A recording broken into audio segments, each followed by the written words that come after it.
feeling like wearing this, so. Alright, alright, alright. So here we go. So, without further ado, let's dive in. Just want to make sure. Like, I have some technical difficulties with my mouse, so I'll probably have to lean to use my the touchpad of my laptop to see what's up. So let's see what we have from the chapter start. Is this really where we left off? It looks like it, because now we have Will Powers, Penny Nichols with the officer, along with Nicole Swift and Lotta Hart. Are they gonna fight? I don't think they're gonna fight. But in any case, here's April 6th, 2:52 p.m. outside Grand Tower, temporary film lot.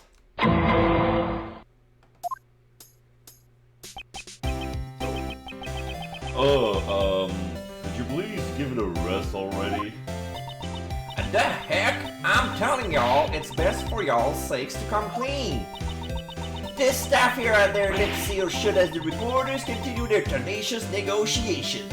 This is Nichols is doing the audio commentary from the debate between Will Powers and Lana Hart about whether Mozilla is real or not.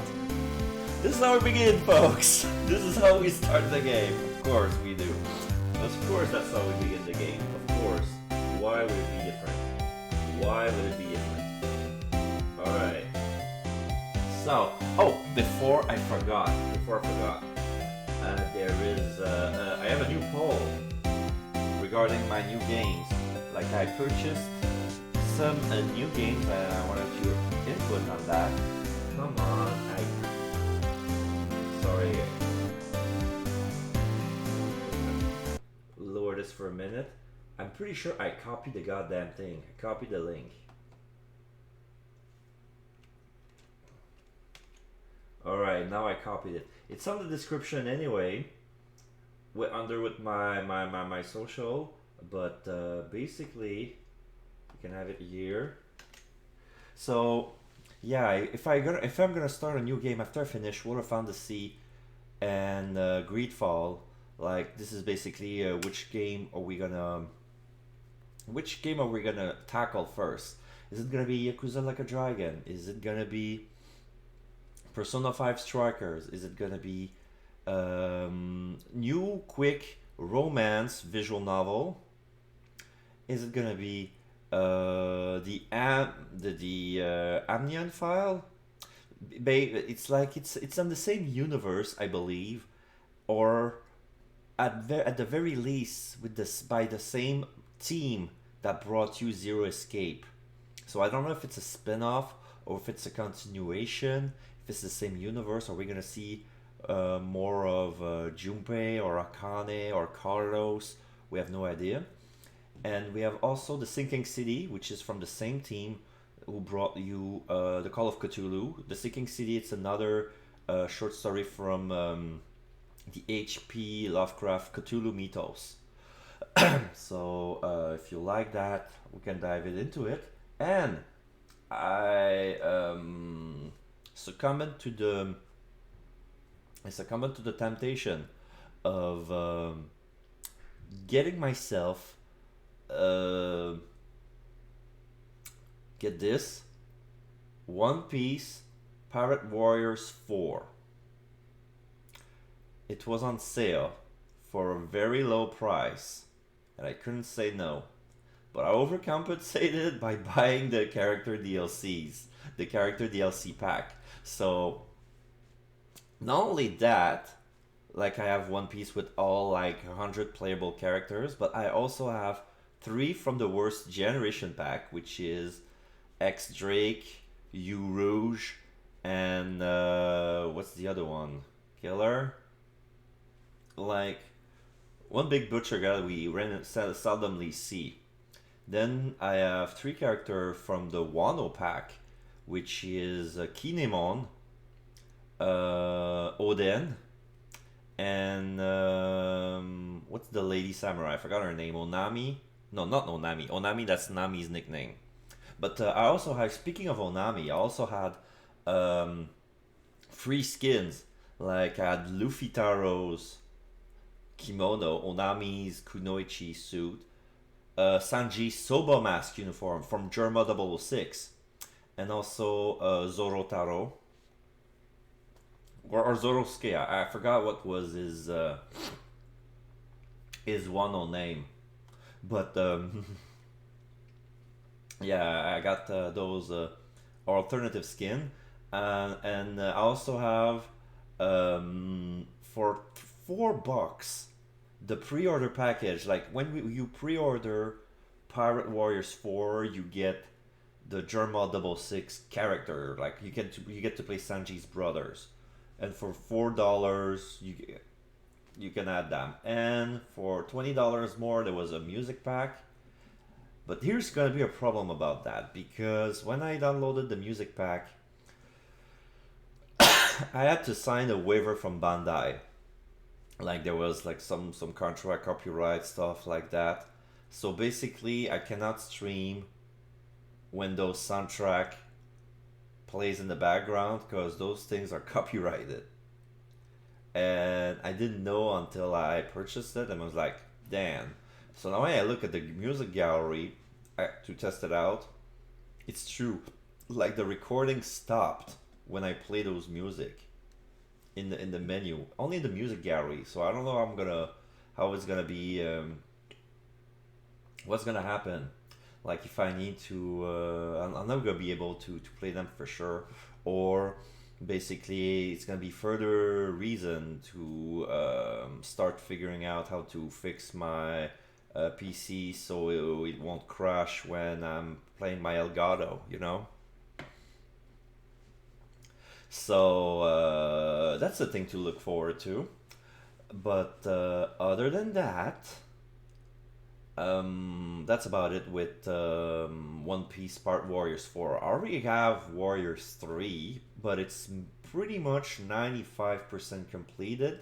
The remaining 5% is from Nightmare Mode, and you need to grind like beyond the level. Like you need to get specific items to get the level breaker on specific character, namely those that I'm comfortable playing with. Those who qualifies are Sanji and Don Flamenco. Regardless of what I think of those characters, Sanji because it was my favorite and I learned to play with that character, and he goes well with my style of gameplay and I liked it very much. And for Don Flamenco, it's like it's a weird. He's funny to master. He has a big difficulty to play. He's unusual to play, but at the end, it's all like, damn, son. So this is all I wanted to say before I wanted to play the game. So I'm gonna bring you back the game. So that's all I wanted to say. If you're not here to cooperate with the investigation, I must ask you to vacate the premises. Put a socket in your copper. Y'all couldn't even stop Mozilla's invasion. Not only did you secretly raise a giant monster, but now the staff is trying to cover it up. Like I said, we haven't been raising any monster here at the film lot. But ain't you said you done so Gordy yourself? Sure, I saw it, but it's not like we were keeping at the film lot. Mind if we butt in? Question mark. Oh, now it's Lang and Edgeworth and Gumshoe and Kate and company. Everybody. Courtney is there, and the kid John. Courtney and John are here too. Ah, Mr. Edgeworth! And John. Oh, y'all come here to search for the monster too, huh? We're searching for a criminal, not a monster. Lanji said. The darkness inside a criminal's heart can be likened to a monster. Well, when it comes to killing people, criminals aren't much different from monsters. Agent Lang, this this is a problem. I can't let outsiders enter the crime scene. These are all key figures in the case. I would like them to be here when the investigation resumes. Agent Lang, regarding what you said about resuming the investigation, where do you intend to start? We'll start by reviewing the case. Today, the body of President Wong was found here at the film lot. The president's whereabouts from 2 nights ago are still unknown. It seemed he snuck out from under the eyes of his bodyguards and ventured outside. And that night was the last time he was seen alive. It was when he met with you, Judge Courtney, on the roof of the Grand Tower. And now John is sweating for some reason.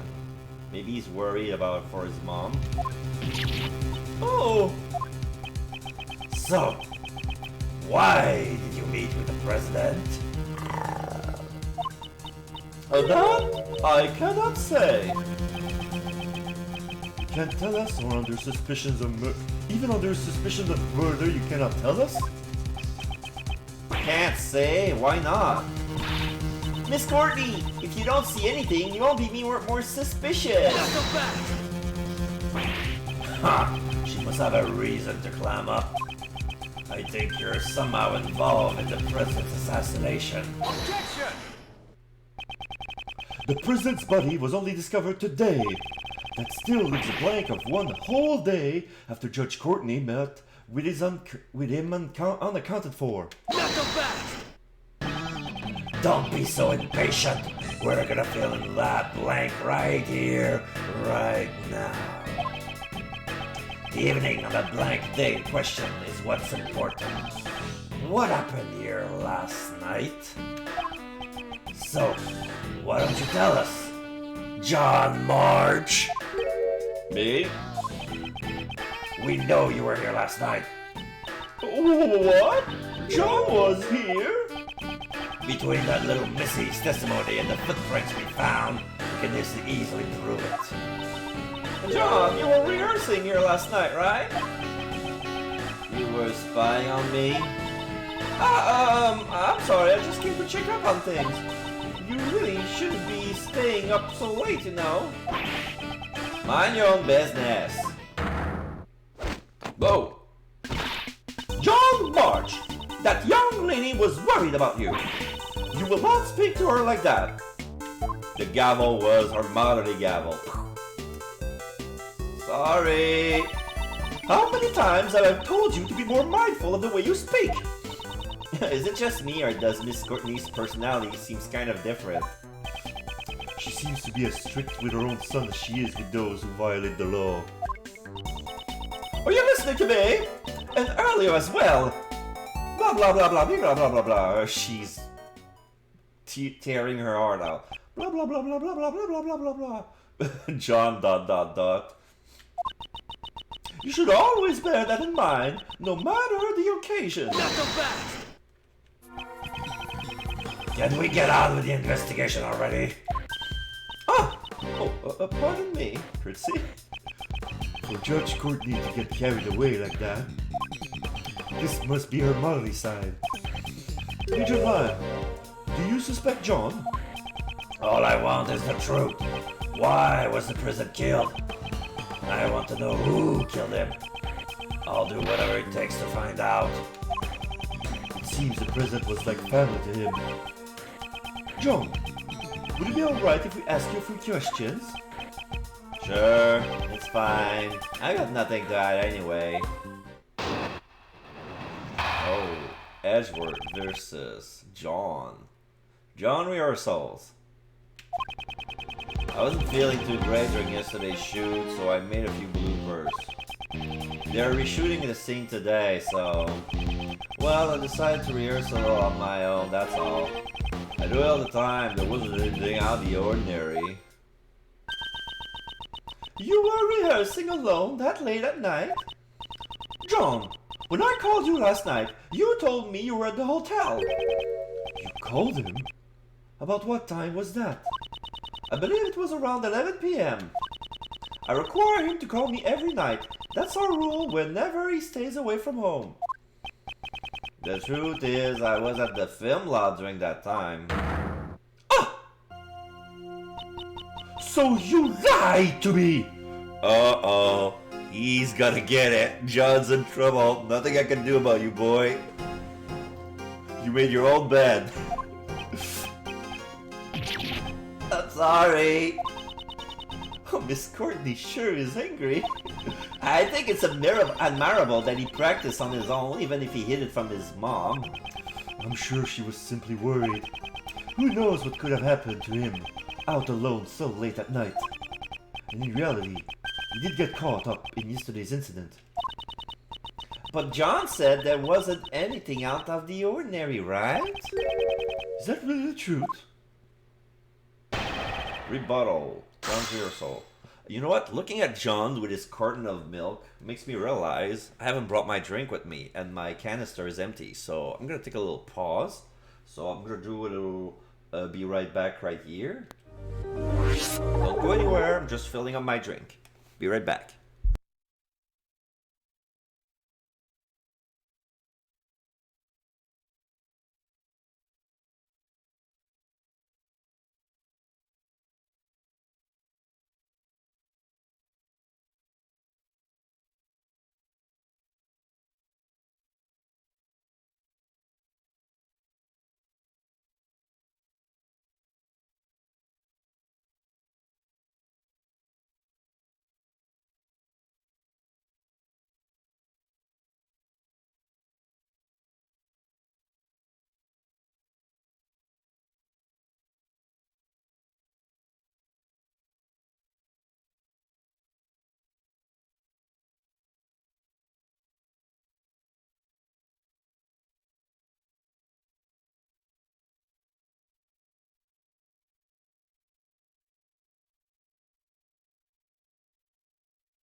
Oh, it's such a beautiful day outside. I'm looking out the window and it's like a very beautiful day. And yeah, this is something that I usually do at the beginning of my stream. Usually I don't I do not start the stream without my drink of water. But for some reason, or maybe because I was too in a hurry to start the stream, because I started the stream with Woodlawn, who was doing a cover for Britney Spears' "Oops, I Did It Again," and personally, I think this is the superior cut. Like, the cover is better than the original. Like, it seems more apropos. Because with Britney Spears, it looks like one of those little bitch that likes to play with people, but she does not feel predatory. Like, she's still like little like innocent who's not that innocent, but is like, I can't believe you fell for that, tee hee. But with Woodlawn, it feels more like not vampiric, but like more gothic, like with the organ and all that. So this is why I like that version better, but I need to check if it was copyrighted or not. So we're gonna figure out tomorrow if the beginning of my stream I'm gonna be talking, flapping my mouth without any sounds or not for 15 minutes, because usually they don't they remove a portion. But anyway, when I'm gonna do my highlight, I edited that part out. But all right, the rebuttal of John for his rehearsal. I wasn't feeling too great during yesterday's shoot, so I made a few bloopers. Hold it! John, you say you didn't feel well. Could you tell me more concretely what was wrong? That doesn't matter, I just wasn't feeling well, alright? You weren't feeling well. Maybe you drank too much milk? What? How did you... no, I mean, that's not it. Bloop, bloop, bloop, bloop. Yeah, he's drinking a lot of milk because he's complex about his size. Because drink makes you tall. It doesn't. So he didn't feel well because of his stomach. When I was young, I was told that chewing milk makes it easier on your stomach, you know? This conversation is over. Anyway, I made a few bloopers. They're reshooting the scene today, so... So they plan to reshoot the scene today, and you were practicing for that last night. My mistakes cause a lot of trouble for the people around me. I'm a pro, so practicing that much more is natural. He certainly does have an admirable sense of responsibility. John is incredibly dedicated to his craft. He didn't even make any major mistakes in those bloopers. But he said it would make the movie just a tiny bit better. Shut up! You don't need to go around blathering about stupid stuff like that. I'm sorry. If only he was a little more cooperative, I would have no complaints. Anyway, that's what happened. Well, I decided to rehearse a little on my own, that's all. Hold it! John, about your testimony just now. John March, don't I always tell you? If you're going to practice by yourself, you have to let me know beforehand. I know. The time to speak was completely stolen away from me. I shall ask you once more. About your testimony just now. But you know, John, I think that's really great. Again? I bet putting in an honest effort like that will make someone even more talented. You'll go from a little thief to a middle thief, and then someday you'll become a great thief. I'll be doing my best, so you do your best too, okay, John? Now then, if I may. John, do you often rehearse in that way? At last. At long last, I finally got to ask my question. I do it all the time, there wasn't anything out of the ordinary. So that part was meaningless. Hold it! So his question was like, There are no mistakes in that testimony, correct? of course there's no mistake, he's sweating. It was just a normal, peaceful night. Nothing out of the ordinary happened at all. A peaceful night? How can you say that when an incident like this has occurred? Okay, he's still a child. Don't get seriously angry. So there was nothing out of the ordinary, huh? He doesn't know anything at all about the incident. That's the impression I'm getting. Wasn't there evidence that shows something did happen last night? Yes, I don't have time to waste dealing with a child's lies. Let's present the contradiction. I'm not feeling too great with some shoot, I mean bloopers. Oops, not that, okay. They're reshooting the scene today. I decided to rehearse a little on my own. I do it all the time, there wasn't anything out of the ordinary. Alright, so what are we gonna present? I just realized I don't need the mouse at all for the game, so I'm gonna turn it off. There you go. Okay, so...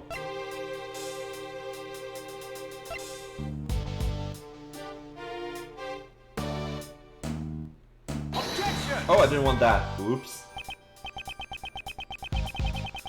Okay, so John your testimony contradicts this piece of evidence. It appears you have been humiliated beyond words. Oh man, I don't even get what you're trying to say. Oops. So I'm the one who ended up getting humiliated. Oops. Mr. Edgeworth, why are you getting all riled up when your opponent is just a child? I'm not getting riled up. However, For John, a bit of punishment is in order. Mr. Edgeworth, just don't get overboard, okay?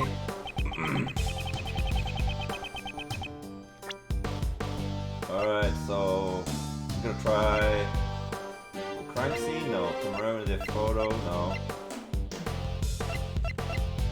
The monster footprints? Okay, so A is for seeing the thing. Okay, so X is to present. Why does it say Y? Is it the same thing? Oh, okay, it's for the mic option.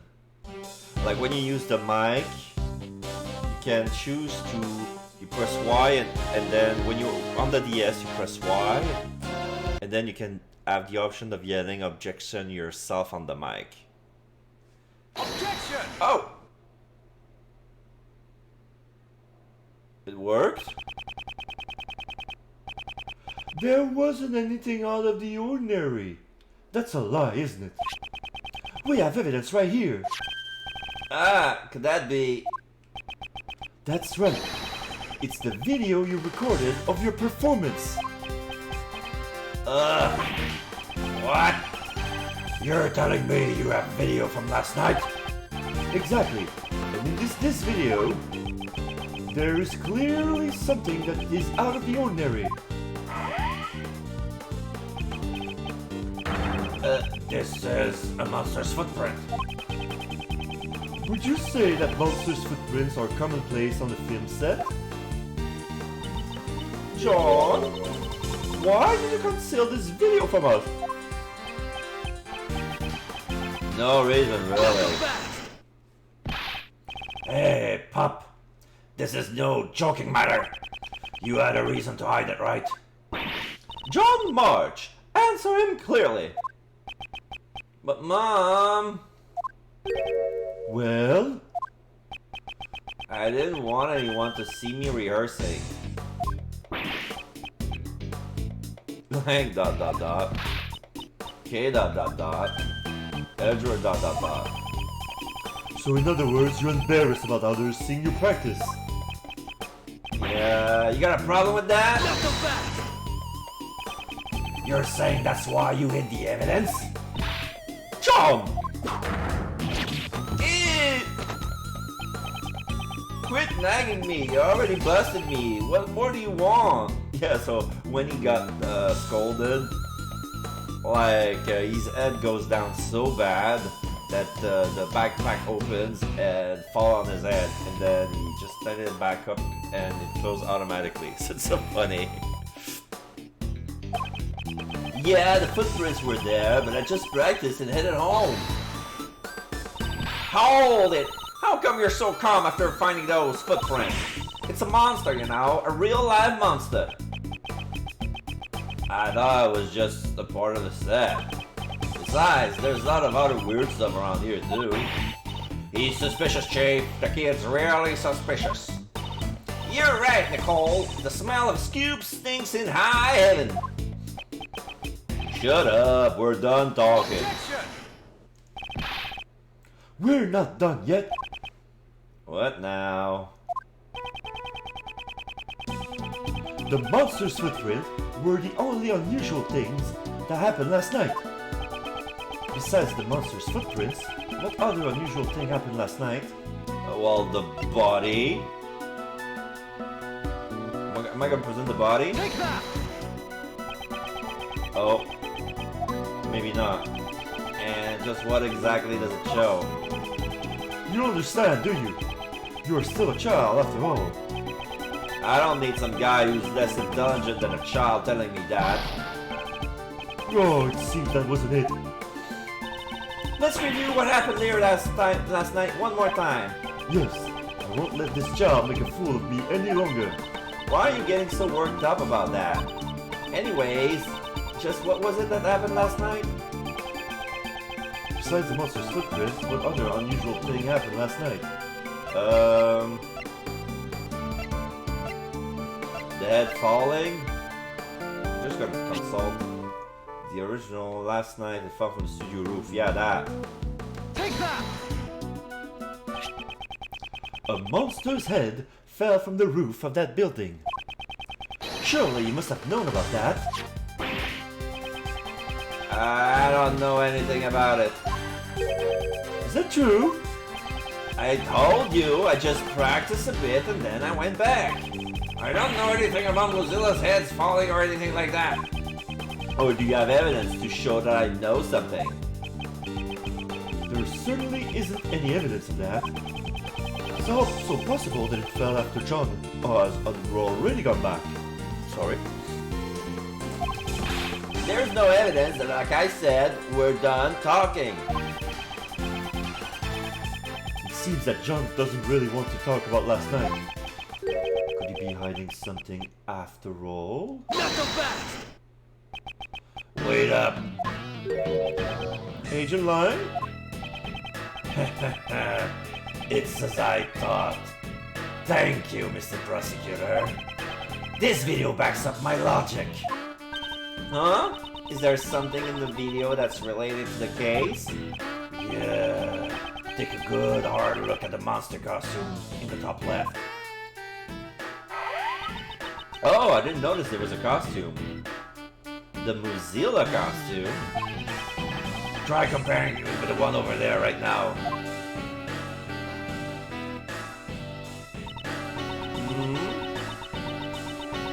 It looks like it's just hanging there limply though.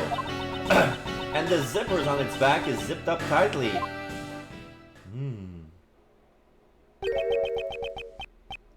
Zipper on its back? What? This discrepancy is... Wait, let me check. Oh, the zipper is open. Somebody closed the zipper. Yeah, the difference is plain to see. In the video, the zipper is clearly open. That's right. Someone was inside. What? Mr. Powers, is the costume zippers usually... Oh, it's always zipped up tightly when it's not in use. I don't get it. Mr. Prosecutor, do you remember my logic from before? 2 nights ago, Courtney pushed the president off the roof and killed him. Afterwards, she snuck into the film lot to hide the body. In here? Wouldn't it be easy to hide a body in a costume or behind all this equipment? Then, all she had to do last night was retrieve the body. Sorry. But that doesn't make sense. If she hid the body and nobody found out about the president, why put it out in the open? You're saying the body was hidden inside the costume? Yeah, that's right.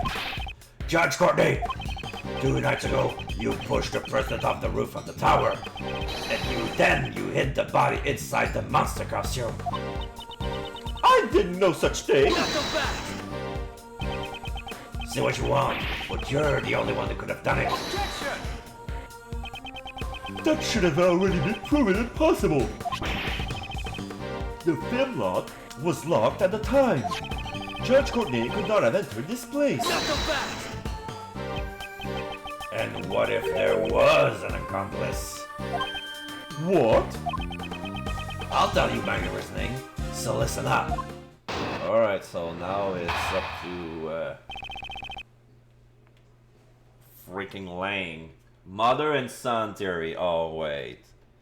I was saying, oh, he's not gonna tell that his son is the actual accomplice because he's the one in.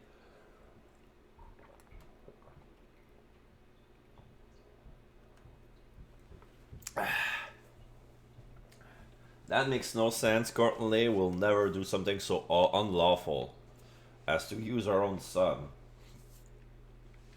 as an accomplice, let alone an accessory, you know? When the president was pushed off the roof, John was waiting at the filming lot. If John was an accomplice, the problem with the locks would be resolved. The 2 of them then hid the president's body inside that monster costume over there. You think this scribe has such an elaborate plan? take the life of a nation's president. An elaborate plan is to be expected, don't you think? Overruled! John would never take part in such a crime. Not so fast! You're the one being suspected, lady. Your words don't carry much weight. I wouldn't take those two as sufficient motive for something like this, though. Well, maybe they had a motive that we didn't know about. You were the last one to meet with the president. And you're still keeping the details. Sorry. You're still keeping the details secret. Don't you think it's only natural that you're being suspected? Judge Courtney, is there no way for you to tell us your secret? My apologies, I just cannot, no matter what. However, when the time I can talk about it comes, I will surely let you know. So, if you could please... Believe you? Is that what you wanted to say? That's all what criminals say. That's what all criminals say. And you, pup, if you've got an explanation, hurry up and spit it out. I didn't do anything, that's all I'm saying. Both mother and son won't talk. You still gonna defend them like this, huh?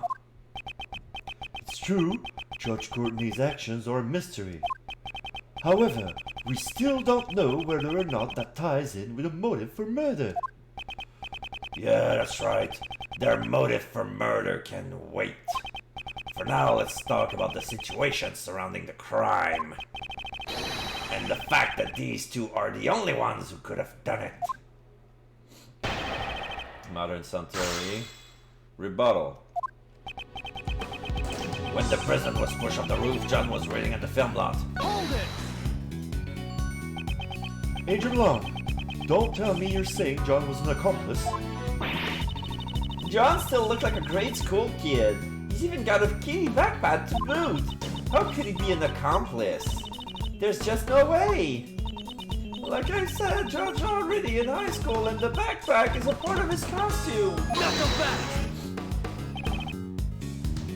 Lanji says, no matter how young the cub, never be an ungrateful pup. He may be a little brat, but a villain deserves no mercy. Huh? So Mr. Wang Ji didn't make any allowances for age. Mr. Prosecutor, you're not just defending him because he's a pup, are you? Of course, that was never my intention. I shall present suitable evidence in due course. Oh, I'm looking forward to it. My logic's just getting started. If John was an accomplice, the problem with the locks would be resolved. Hold it! How would that resolve the problem? I figured you asked that, Mr. Prosecutor, but you know, it's actually quite simple. Listen up. First, that woman pushes the president off the roof. She pushes him off. Then, that brat, who knew the combination for the lock, unlocks the film lock. I see. The combinations unlocks the brat. Okay, it's the opposite. That's all it takes. With this, the problem with the lock is solved. Your theory that she couldn't get it because she didn't know the combination no longer flies.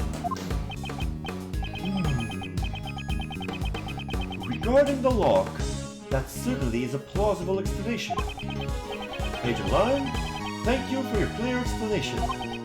Please continue with what you were saying before. If you're gonna give up, you better do it now. Two of them then hit the president's body. Hold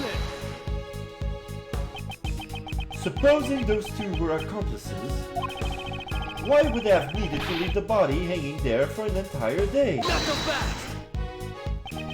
Why don't you give it a rest and take a good hard look at reality? Thanks to their trickery, our investigation has been confused up until now. Does that about answer your question? Got it. Those two hid the body. Inside that monster costume over there.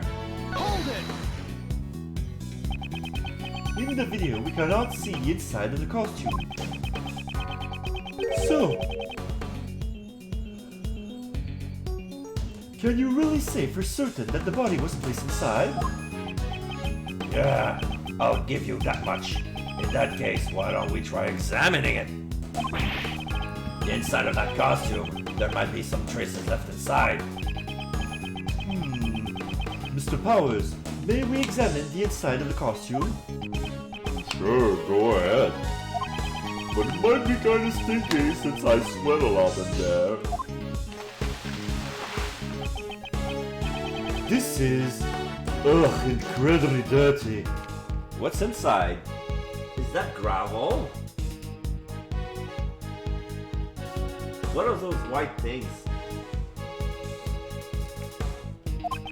Oh, that's strange. We always make sure to clean after using it so that the sweat doesn't damage the costume. Not so fast! Isn't this just proof that someone besides you used this costume? I'd say the dirt from the body probably got into the costume. The present's body did fall on top of the monster's footprint. That must be where the dirt came from. Are you satisfied now? There's dirt inside the costume. Must have gotten there when the body was hidden inside. Hold it! Or something else. So dirt got into the costume when the body was hidden inside. Would that mean that the dirt was transferred from the body? Ha! Isn't that obvious? How else would you say it got there? There's dirt stuck everywhere inside the costume. It looks particularly bad around the chest area. Ah, I get it. Because the body was found on his back and there were no dirt on his chest. Dirt around the chest. You cannot overlook this fact.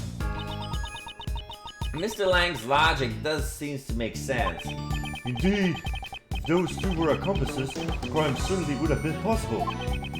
So it would be useless to argue that point. In that case, what should we do? Firstly, we should have Agent Lang explain his reasoning in more detail. Let's draw out more information. When the president was pushed off the roof, John was waiting at the film lot. Two of them hit the body. Inside the monster costume over there. There's dirt inside the costume. Must have gotten there when the body was inside. Alright, so let's take the crime scene note. Objection! There you go. This one was easy.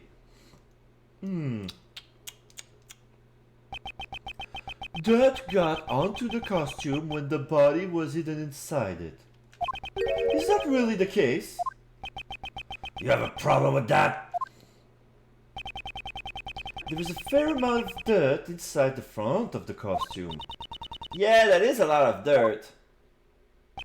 However, I would like you to focus on the state the body is in. It's lying on top of the dirt, and yet there's no dirt on the front of the body. If the body really was inside the costume, then it's strange that the front of the body isn't stained with more dirt.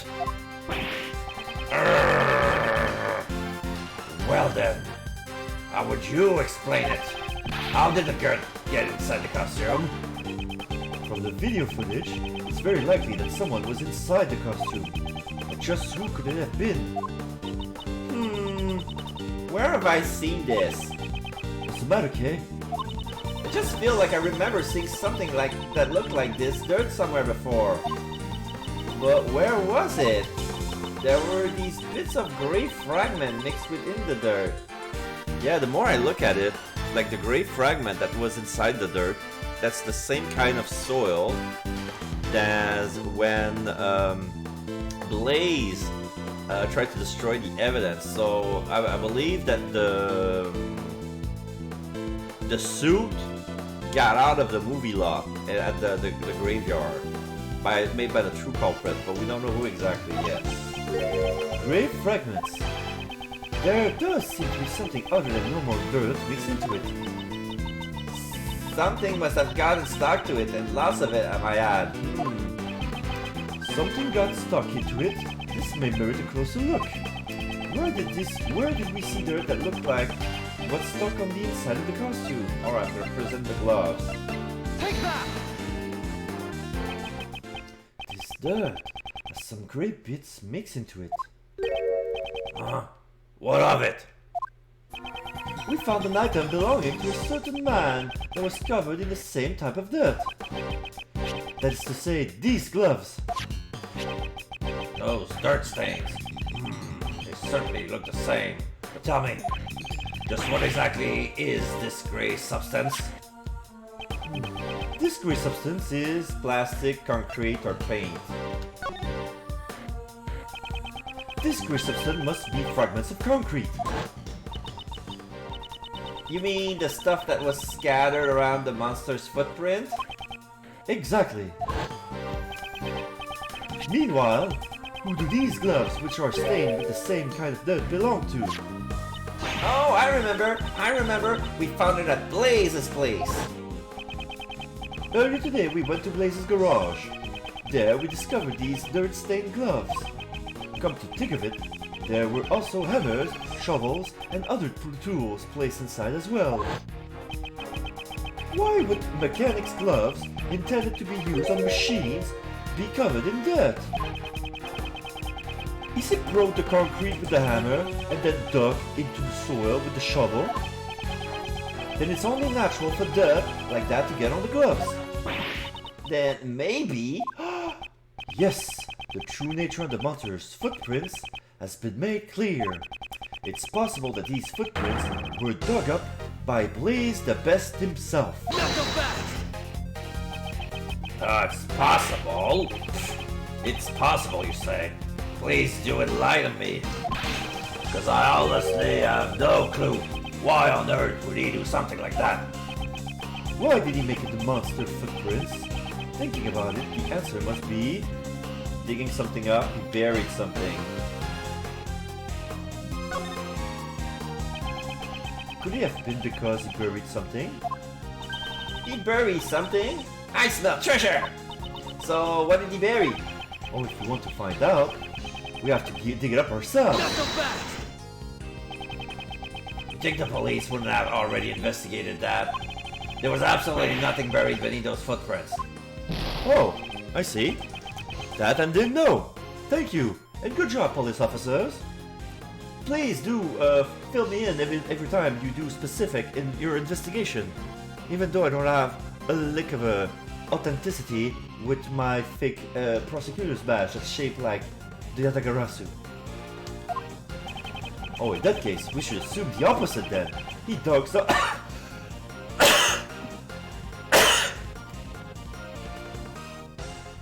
He dug something up. It probably went something like this. Last night, at this spot, where was something that Blaze needed to dig up. For that reason, he broke the lock on the back door and sneaked into the filming knob. Using the hammer and shovel, he set to work.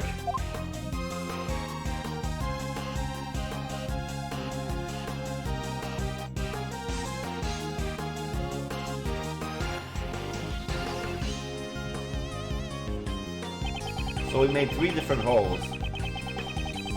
One on the south side of the studio, one on the north side of the studio, and one in front, or rather near the stairs that goes on the roof. So it looks like a pattern of a monster walking, right, left, and right. He placed the items he dug up into his bag, but before he could fill in the holes... Ah, that's when John came to practice! Exactly! Blaze panicked and had no choice but to hide himself in the Mozilla costume nearby. Grrr. To think you would deduce so much as just a pair... To think you would deduce so much from just a pair of dirt-stained gloves. However, all of this is merely a possibility. There's still no proof that he was the one that was hiding inside the costume. For all we know, he might have left that scene once he finished digging. Objection! On the contrary, such proof does exist and can be seen in the video. When this video was recorded, Blaze was definitely inside the film lot. What? Though I can't blame Agent Lime for not noticing. The difference between the current film lot and the one in John's video, There's some sort of case next to there's some sort of case next to the uniform. Maybe I'll try to point it out. along with the state of Blaze's garage,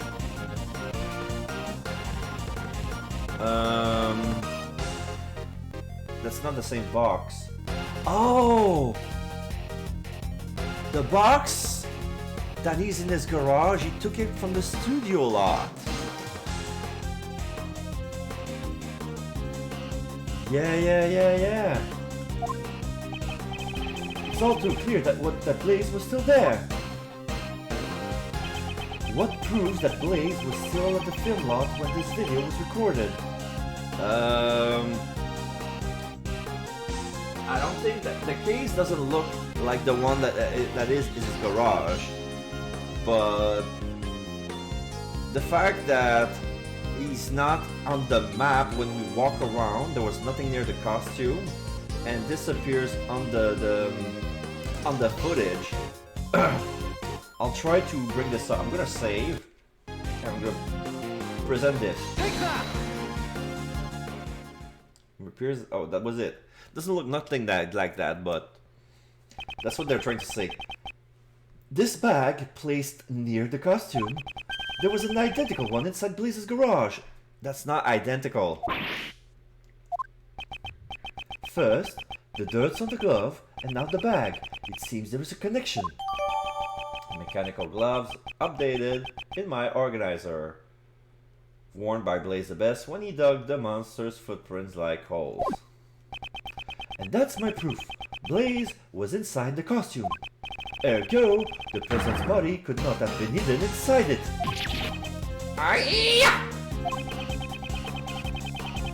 It seems I was able to refute Agent Land's reasoning. Someone needs to go investigate Blaze's house right away, pal. We need to know what was inside that bag. Yes, sir! Somebody said, hold it. Hold it! Y'all pipe down and listen up, you hear? You're just being saying whatever works best for y'all. And the noisy one returns. That there's the footprints of the mighty Moozilla. There ain't just some random holes dug up at I.O. Coot. I believe the true nature of these footprints have already been proven up quite logically. Yeah, it's kind of weird, like when Blaze digs inside of the movie lot, that the holes are shaped like hooves. Like all three of them are identical. Like it's very unlikely to believe that this has been made by a man. Like it seems like it was like press stamped by a giant mechanical thing, like the studio made.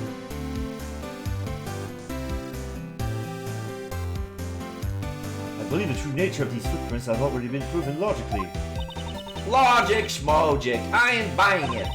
See what you want, but I know what I saw, and I saw Moozilla. Is she referring to how she saw Mozilla from the window of the Grand Tower? Preposterous! Partner journalists saw, we ain't having none of it. That statement's an insult to journalists everywhere. Ah, that's right. There's more to them monsters than just those footprints. I remember hearing that Sonny over there had been seen with a monster earlier. I reckon that gal over there said she witnessed it herself. When these two are together, all meaningful talk grinds to a halt. Yeah, it's like listening to two conspiracists talking to each other. Like it hurts. Like reality so far, especially with the riot that was organized on yesterday. There was like 32,000 people were there, and nobody agrees and there were like 28 arrestation because all those people like were not social distancing. All those people were not wearing a mask, and they were protesting against the sanitary restrictions. Like they were tired of the curfew, they were tired of wearing a mask. They wanted to go back to normal, so they were like protesting next to the province's largest vaccination center to prove a point. Like they wanted to give a message, a clear message to the Prime Minister, to say to the WHO, to say to the virus to stop being contagious. So that's how logical they have. And there were other people who were like pro-mask, pro-vaccine, but they didn't want the sanitary restriction upheld anymore. Like, if you want a third wave, you should check out other countries. Like some people, like India, produce vaccines, but they cannot keep them from themselves because the United States buys them as soon as they're produced. And India is pretty crime-packed, so they're having more deaths than anywhere else in the world. That's tragic. But enough about that. Enough about that. If we only knew what the monster really was, I think those two would quiet down. Mr. Edward, isn't there anything you can do? The monster's true identity. We don't have much choice. Let's see what we can do. Isn't there something y'all ain't telling us about the monster? Nicole, ask him. Ask him right now. Please settle down. Regarding the true identity of that monster, I already know what it is. What do you say? That's right. The video John recorded provided the hint that I needed. What you talking about? Miss Nicole saw Gordy when she went to check up on John's practice. At that time, she mistook something for Gordy. The monster can be seen in this photograph. Yes, yes, it is seen on the photograph. What? Ain't that just some plain old souvenir photo? Y'all don't really think you can pull the wool over the eyes of a pro like me, do you? What did Miss Nichols really see that she mistook for Gordy? That would be the crane camera over there. Take that!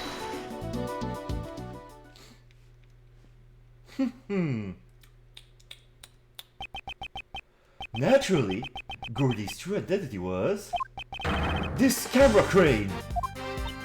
Well, what? What tarnation?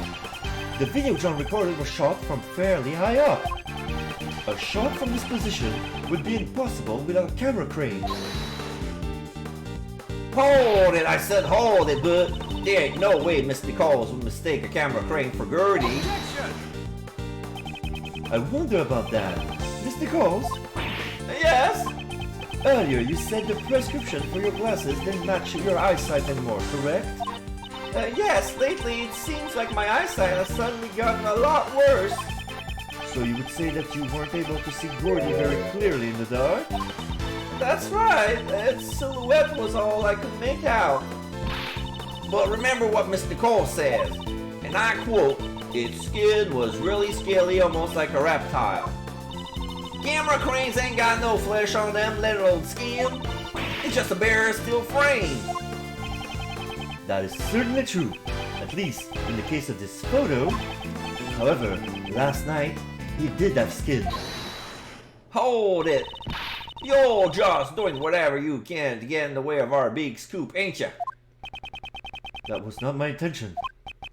But since I've come up this far, it's time to put an end to your nonsense. Gordy's skin is right before our very eyes. This is the skin of Gordy's that Miss Nicole saw.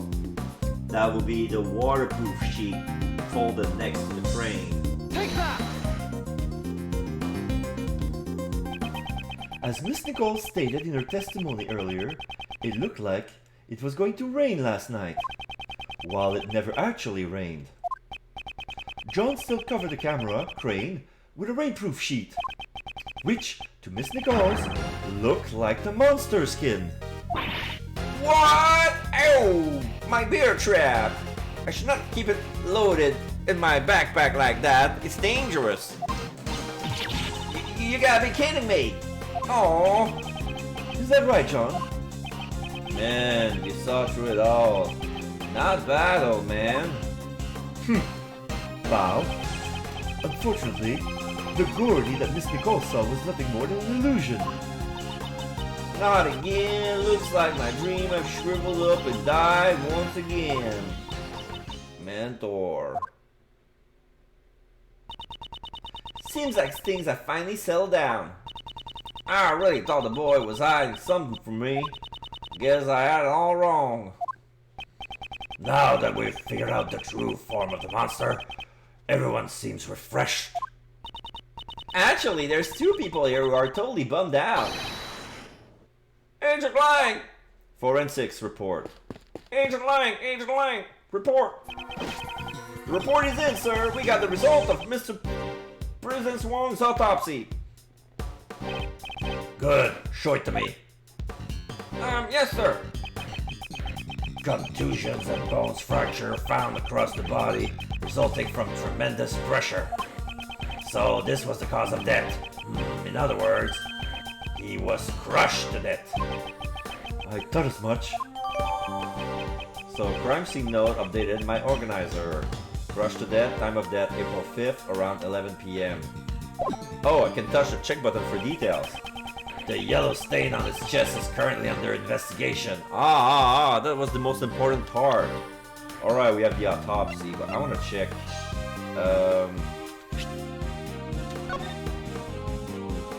Dijon 1, 58, gunpowder residue was found on his right hand. The yellow stain on his suit yet currently being analyzed. Gunpowder residue on his right hand. Did he shoot someone? And the yellow stuff.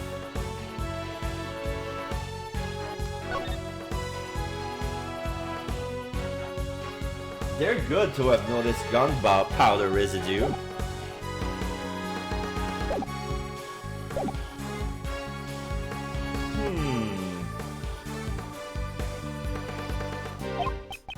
But it seems that gunpowder residue was found on his right hand. Sunflower residue? I don't know the president was into gardening. No, gunpowder residue. Traces of it are left behind when a gun is fired. Since it has been found on his right hand, it's possible that the president fired the gun. A gun, huh? But we didn't find any guns when we investigated this area. Unexplained gunpowder residue. I'll have to look over the autopsy report later. Now then, Agent Long, it seems we have our answer. The president did not die from falling off the roof of the Grand Tower. Rather, he died from being crushed under Mozilla's head. I can't deny it. Looks like your logic was right after all. This means the suspicion surrounding Miss Courtney should be cleared up, right? Yes, not only the cause of the death, but the time of death proves her innocence as well. George Courtney met with the president 2 nights ago. However, according to the autopsy report, the time of death was around 11 p.m. last night. Mozilla's head also fell last night. It matches up perfectly. That's a relief. Isn't it a bit too early to be relieved? Agent Lime?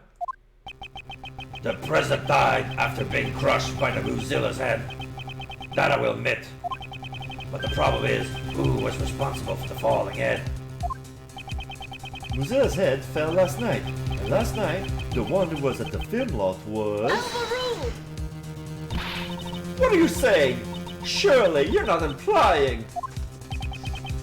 That's right. You killed him, didn't you? John Marsh! ...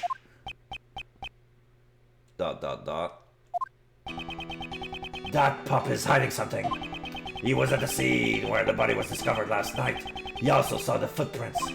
And despite that, he still claims to know about absolutely nothing about the incident. Is that a bit too convenient? Objection! These footprint-shaped holes have not been proven to be related to the case. Just because we saw the hole doesn't necessarily mean that he's involved in the incident. Not so fast! Sure about that? Take a look at the pup's face. ... He looks pretty shaken up to me. Looks like he hit the mark. But John doesn't want to talk about it. If he doesn't feel like talking, then I have an idea of my own. Let's check out the tape. Agent Lang, what is your intention? The police have a device that lets you analyze the video footage up close and personal. Agent Lang, you would suspect John enough to go that far. As long as John's lips are sealed, this may be the only way for us to get closer to the truth. Detective Gumshoe, if I'm not mistaken, you have that device with you, correct? Yeah, Mr. Analysis is ready to go, sir. Now we're talking. Prosecutor Edgeworth, would you please perform the video analysis for us? She wants me to do it. Who knows what kind of faults that wolfman will find in it? This isn't exactly my strong suit, but I suppose I have no choice. Are there any new clues from the video? Oh! Wait, this is where,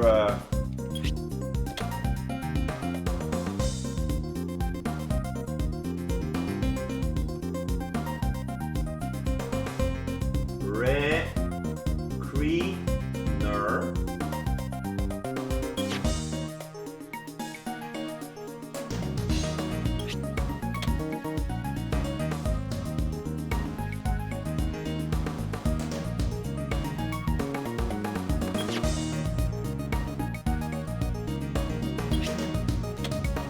Oh! The prison was alive. So when we zoom in on the shadow, we can see the silhouette of the prison running away. Eureka! This is... What's the matter? I want to see too. Eek! Hey, what's wrong? Show it to me. Prosecutor Edgeworth, I request you submit the evidence to the court. Please take a look at the top right corner of the zoomed in video. This person is the president! Impossible!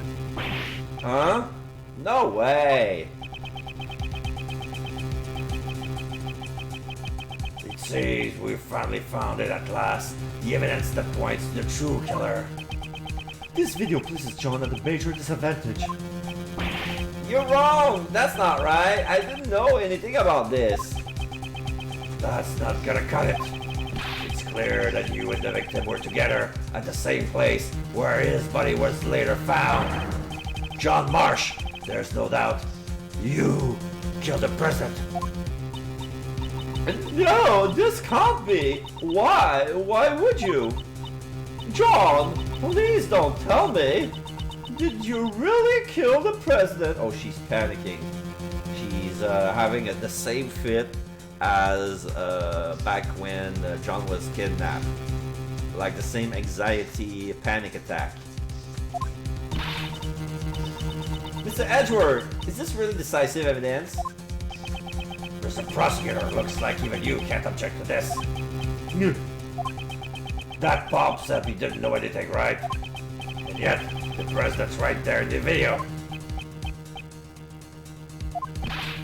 John, what are you hiding? John, please tell us the truth.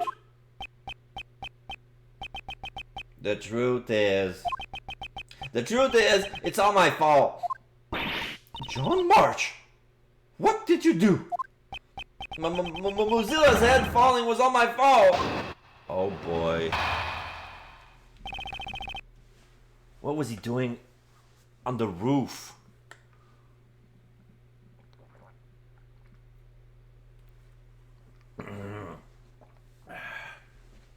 Alright, during the rehearsal. While I was setting up the equipment on the roof, I used the heater. After that, I went down to practice, but I forgot to turn it off. Then my mom called me, so I left the film lot. When I came back to the lot, after the phone call was over, Mozilla's head was on the roof had fallen, and right next to it was the president lying dead on the ground. How can that be? So, okay, so that's what he was hiding. But I would understand why he would hide it, because that doesn't look well for him. But at the very least, it's accidental manslaughter. He turned the heater on, and that burned the paper, which burned the support that was made of wood, and then it collapsed, and then the head fell. How can that be? I see. There were indeed traces that something had caused fire on the rooftop. It was just a small fire, so I was able to put it out by myself. So the president's death was John's fault? But wouldn't that make this an accident, sir? And then, what did you do with the fallen head? Well, I took it apart, brought the pieces up to the roof, and put it back together. Not so fast! So you put up the fire, and even put the fallen head back on the roof. Which means you were hiding evidence. We can't be having that, you naughty little pup. Hold it! I didn't do it on purpose. I really did just forget to turn off the heater. When the legs broke, the stand would have tilted. Oh, when the legs broke, the stand would have tilted. If Mozilla's head was on top of that stand... But no, the heater is too far away. Like, the paint solvent was cinch, but the stand was too far away from the heater. But it's close to the lamp. The lamp doesn't produce that much heat. The lamp could have burned the stand if the lamp fell. But since John went downstairs, all he did was turn the heater, and then he did his scene, and then he turned out the camera. No. He did his scene, then he got the phone call from his mom, then he turned off the camera, then he forgot to turn on the heater, and when he was about to do that,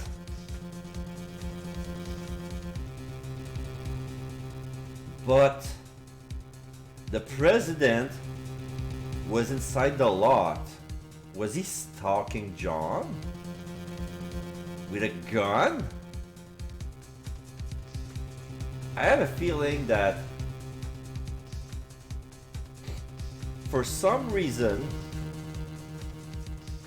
Blaze has a connection with Zhang Fa. Probably because he's part of the smuggling ring, and the president was adamant on crushing the smuggling ring, even like the part of Zhang Fa has been cleared. And since the police was at a bad light about what happened 12 years ago, so yeah, this is a lot of story to unfold. Like, I wonder, like, how long the parts are. It's gonna be a two-parter, that's for sure. We're gonna continue about the case tomorrow. That's for sure. That's 100% for sure. But... Alright. So if Mozilla's head was on top of the stand... I would have fallen off, so the head fell down because of the fire. Yes, and if that's the case, I also have a pretty good idea what caused the fire. There's a flammable can next to the heater. It seems someone is lacking in safety awareness. Not so fast! Was it really just an accident? If that's the truth, then what was the president doing here? I don't know. There was no one else around when I was there. You expect me to believe that? The president would have just come to a place like this without a reason, you know? Indeed, the president's reason for coming here is still a huge mystery. He was in cahoots with Blaze. The president had to be there. And since Blaze found a hiding place inside of a soup, all that Zhang Fa had for cover was darkness. So he hid in the shadows while John filmed this scene. And then when the filming was over, he had his phone call and he was distracted by the phone call, he used that moment to escape. But during that time, Blaze could have come in and set the stand on fire, make it look like an accident, and killed the president. So we're gonna need Blaze's testimony yet again to shed the light on this mystery. I hate it because he doesn't like to talk. Indeed, the president's reason for coming here is still a huge mystery. 2 nights ago, he met with Judge Courtney on the roof of the Grand Tower. And last night, he was here at the film lot. Did he meet with John? I'll have to listen to John's testimony very carefully. Rebuttal, there is a rehearsal. While I was setting up the equipment on the roof, I used the heater. Hold it! John, you're still young. I know it can get a little cold in early spring, but you shouldn't have to resort to a heater. Out of the room! It is precisely because he is young that he must make sure to take good care of himself. Objection! However, while it can get a bit chilly during this time of year, I wouldn't necessarily say... Hold it, old man. Is this really the right time to be having this argument? Yeah, it's completely right. John! You did well to get the better of Mr. Edgeworth, but please mind your language. Let's not forget that he got the better of you too, Your Honor. I know, Mom. So, where was I? Oh, after that, I went down to practice, but I forgot to turn it off. Hold it! You forgot to turn off the heater? You didn't check it before leaving the roof? I meant to turn it off, but I was too focused on practicing, so... And come on, everyone forgets stuff like that sometimes. Yeah, I gotcha. I forget small things like that too all the time. Like, sometimes I'll forget to turn off the AC or the lights in Mr. Edgeworth's office. Or I'll just jump off the ladder for his bookshelf and leave a prank calls on his answering machine. But before forgetting to turn off the heater is really dangerous. So you gotta be careful. Some of those things have nothing to do with forgetfulness. John, please continue. Looks like you got it rough too, old man. Well, back to my story. And my mom called me, so I left the film lot. Hold it! It was late at night at the film lot, and not a single member of the film crew was around. So then, why did you have to leave the premises in order to answer the phone call? I totally forgot about the phone call thing, so I kinda panicked. If I didn't answer it fast, I would have been busted for leaving the hotel without permission. In that case, why didn't you just answer it here? Because I was rehearsing, all the camera and mics were on. If I talked there, every last word I said to Mom would have been caught on camera. So he was embarrassed that the conversation with his mother would be recorded. Anyways, I stopped practicing for a bit and rushed out of the film lot. I came back to the lot after the phone call was over. In that phone call, you lied and said you were at the hotel, correct? Why didn't you tell your mom that you were rehearsing? If I told her that, she would have called the hotel and made them send me a taxi or something. Out of the room! Of course I would have! A child alone on the street is at that time of night? What sort of parent will allow their child to be in such a dangerous situation?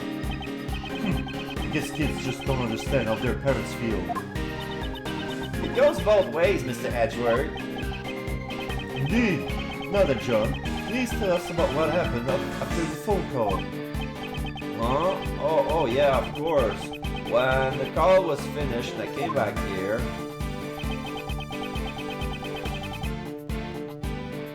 Moo, moo, moo, moo, moo, moo.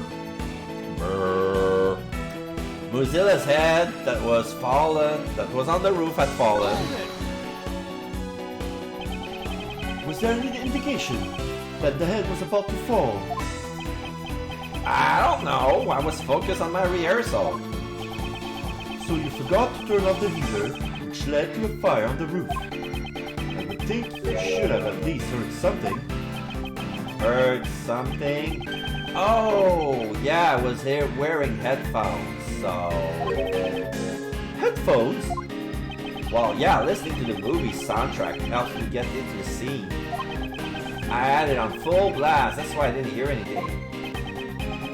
And yet you noticed your mother's incoming call? Well, I had my phone on vibrate, old man. That's how I noticed. Anyway, the head has fallen. And right next to it was the president lying dead on the ground. What was the state of the body? I didn't get a good look because it was dark. ... He's suddenly become as quiet as a mouse. I guess John doesn't really want to remember anything about the body. Is that the only reason why he's gone so quiet? Should I press him for more details? Yes, press him further. You didn't get a good look. Then how did you know he was dead? Well... He's clearly shaken. He must be hiding something. Wouldn't you normally call for help if you see someone collapse on the ground? However, you did nothing of the sort. But he was already dead. Is that so? You seem quite certain the president was already dead. Now, is there a reason for that, I wonder? Hold it, old man. The guy was collapsed on the ground and right next to him was a fallen monster's head. I'm not stupid, you know. It wasn't hard to imagine what happened. You can imagine whatever you want, but there was no way for you to know that he was dead. You actually checked to make sure the person was dead, didn't you? Yeah, that's right. I was scared, but I got close to the body and checked to see if he was breathing. I thought as much. However, why would he hide that? There must be a reason. Please tell me the state of the body at that time. First, I didn't know he was dead. I would realize sooner that if there had been any blood. But there wasn't a single drop and his clothes were completely spotless. Either way, he wasn't breathing. That's how I knew he was already dead. Could you please append those statements to your testimony? I didn't know right away that he was dead. There was no blood and his clothes were spotless. Wrong. I'm gonna present the crime scene over again. Explain to me this yellow powder on his clothes, mister. Objection! You're in trouble, young man. You're in deep, deep trouble, young man. His clothes were spotless. Yeah, that's right. You got a problem with it, old man? John, it is painfully obvious that you are desperately trying to hide something from me. What are you going on about? I'm not hiding anything. You are hiding something about this yellow stain on the president's clothes, correct? Did you leave it entirely out of your testimony? The fact you made no mention of it only serves to cast more suspicion upon yourself. That's because, I hope you have a convincing explanation. Overruled! Courtney, ... Judge Courtney? Allow me to explain. Why are you... The yellow stain left on the prison's chest, it's almost certain lion lily pollen. Lion Lily. When I met with the presence on the roof of the Grand Tower 2 nights ago, I brought him a bouquet of lion lilies. Lion lilies are beautiful flowers with stunning golden petals. Some of the pollens from the lilies must have gotten on the president's suit. But I didn't see any lilies in the security footage though. They were simply obscured by the president's body. Yeah, because we don't see Courtney's hand, so she's probably holding the bouquet. But on this video footage, we cannot see it because of the president's massive body.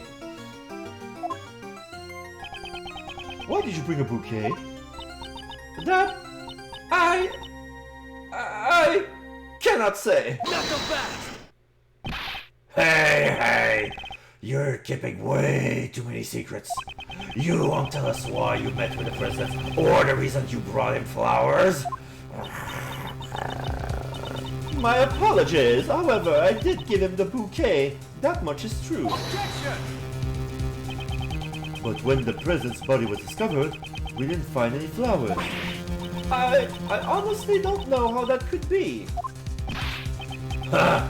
Hey, Miss Judge. All your answers has been too vague. You can't say this, and you don't know that. Do you accept flimsy testimony like that in your trials? Hold it! Cut it out, old man. John, I threw the flowers away. You threw them away? So there were flowers near the body when you found it? Yeah, that's right. They were right on top of the president's body. They had been crushed as flat as pancakes, though. Ah, I see. So the flowers were squashed by Mozilla's heads too, huh? And a large amount of pollen got stuck to the president's suit. That seems to be the gist of it. However, why did you go out of your way to dispose of the flowers? No reason. Oh, I think I do. I think I have an idea. The prison of Zemfa, or probably from the mind of John, he thought that the president of Zemfa is meeting secretly with Judge Courtney because they're dating. And she gave him flowers as a welcoming. I don't know the flower language for lilies, but I have to do a research on that. That should be an interesting tidbit.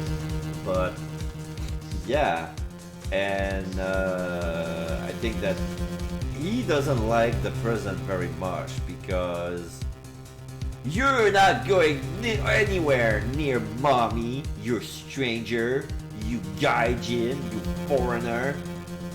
I don't want a Chinese dad. You're not my dad. I don't care you're the president of Zhengfa. But wait. Do I have a sound command for that? I need to check.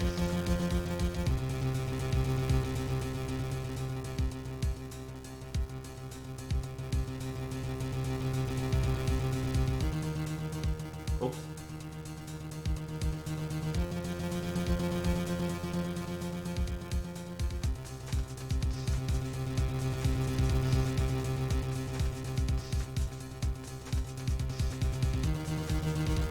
Okay, I'll try this command.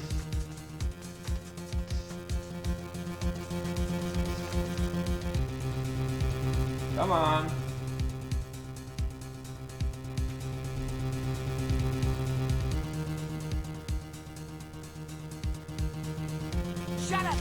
money. Okay, it's not this one.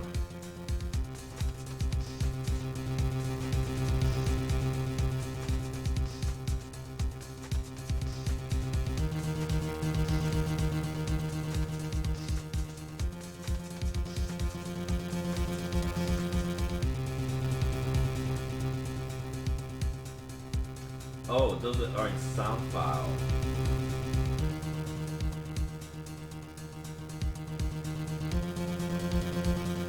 Good. Weird. Okay.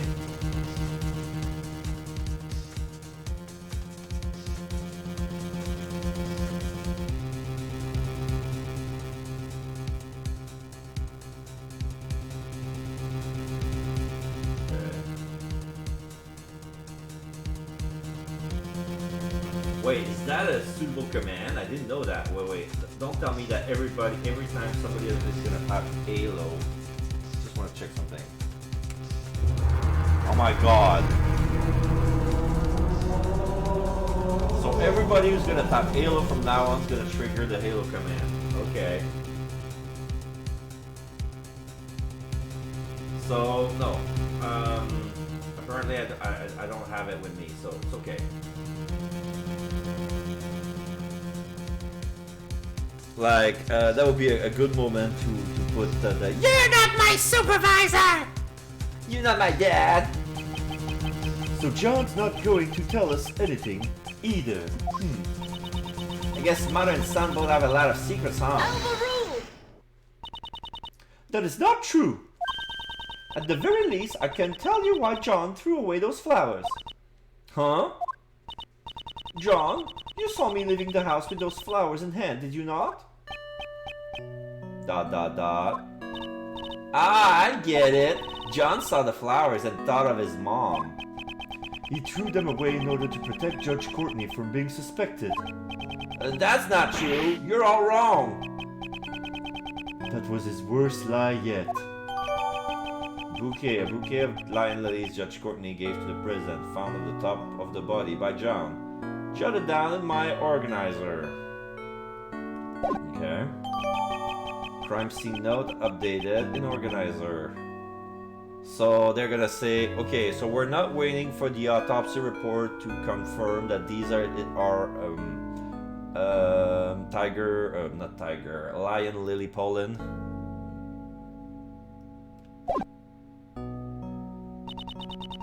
I often decorate our house with those flowers. The bouquet must have reminded him of me. Not so fast! So the pup just happened to find the flowers from his mother's bouquet on top of the body. That's why he threw them away and kept silent about the body. Ha!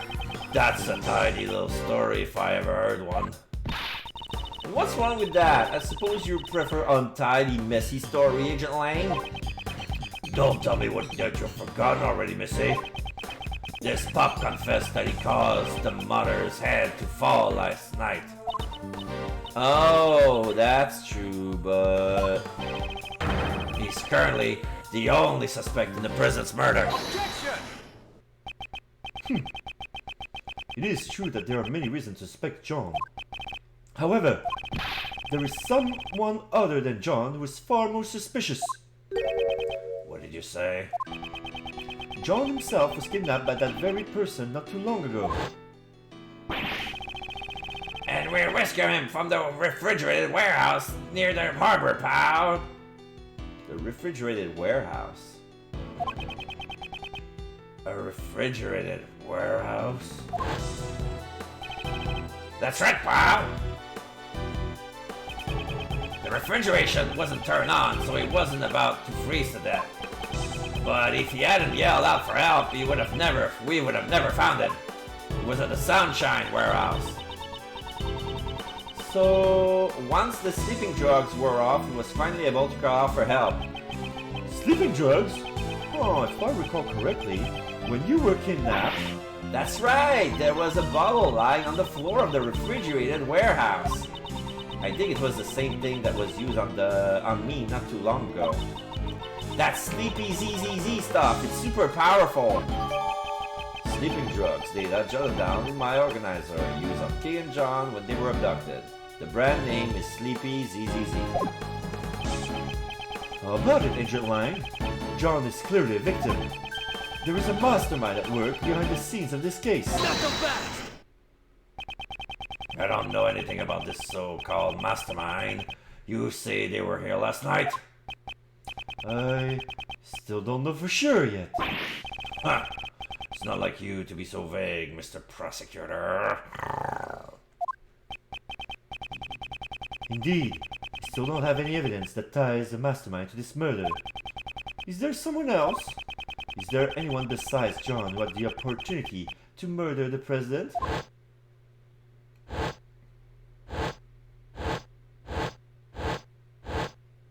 Yeah, now it connects the dot. That's it! As I thought, in the end, that pup is our only suspect. Objection! Isn't there one more suspect, Agent Long? What's this? Didn't we prove it earlier? Last night, there was one more person here. Blaze the best. You're saying he's the one who did it? Last night, John was not alone. Blaze the Best was here too. Shouldn't we consider him to be a new suspect? Blaze the best. Killed the president? It's entirely possible. Blaze the best. Can't be. The same guy from 12 years ago? 12 years ago? Oh, that keeps popping up. Well, a lot has changed. It all happened over 12 years ago. Back then, he and my old man were close friends, and our clan protected the president's life. Long! Don't tell me you're the one from 12 years ago. You got it. Ain't this nice? Now you're finally going to do prison, where you belong. 12 years is a long time coming from for a suspended sentence, don't you agree? Agent Lang, what happened 12 years ago? Nothing that concerns you. On the contrary, it might just have some sort of connection with this case. And I suppose you have some proof, Mr. Prosecutor. Show me evidence that there's a connection between this case and the one 12 years ago. Evidence? Evidence, you say? If you don't have any evidence, then there's no point in talking about it. Is there any evidence that connects this case with what happened 12 years ago? I believe I do. Okay, so what do we have from 12 years ago?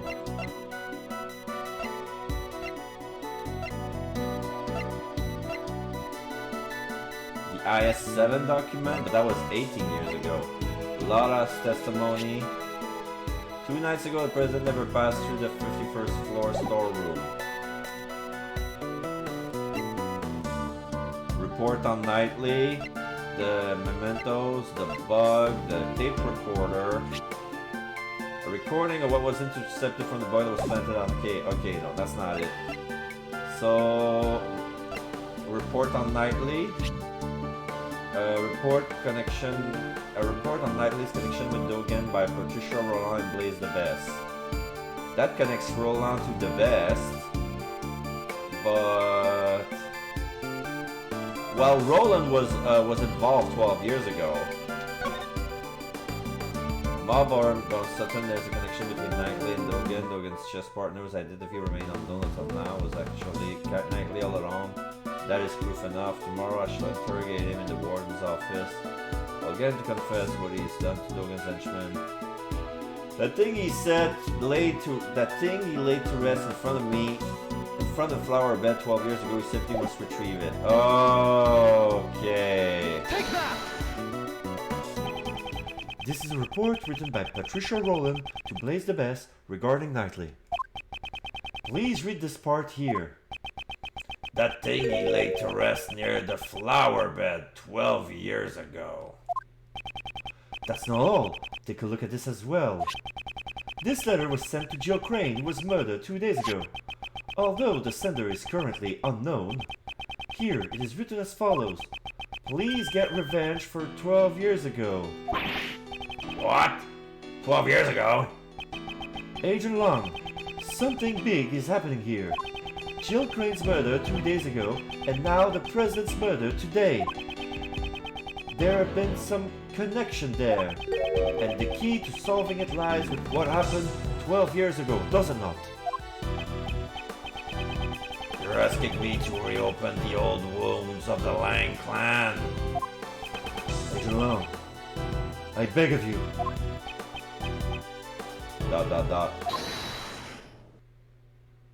Somebody say hold it. Who was that just now? Shifu! Hold it! You guys, what are you all doing here? It's the MIB. We followed your ears, Shifu. We heard that Shifu was investigating the incident from 12 years ago. He takes off his sunglasses. You idiots! I'm not your boss anymore.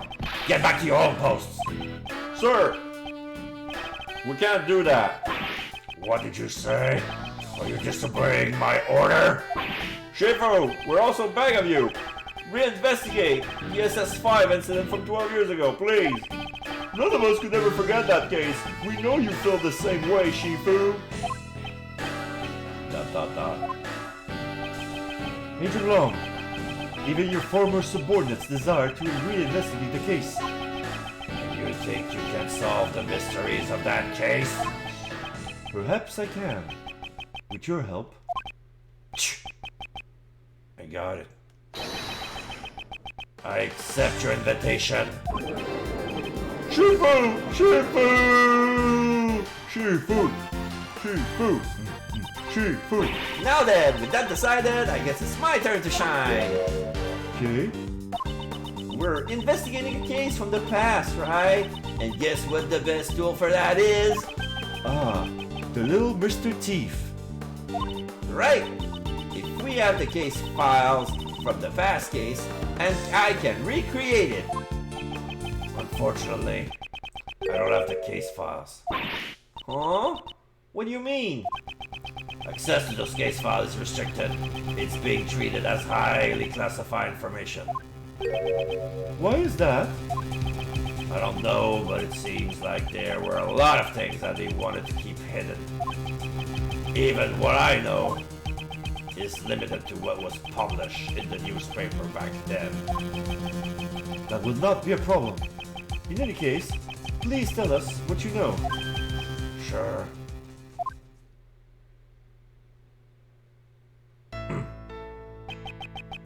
The SS5 incident. The incident occurred on a winter day 12 years ago. It was the 10th of February. The police department in this country received a call from a group of kidnappers. "We've kidnapped President Wong," they said. Kidnapped? The SS5 incident was a case of President Wong's kidnapping. They demanded a ransom of $100 million. Oh, no, I'm not gonna do that. Dun, dun, dun.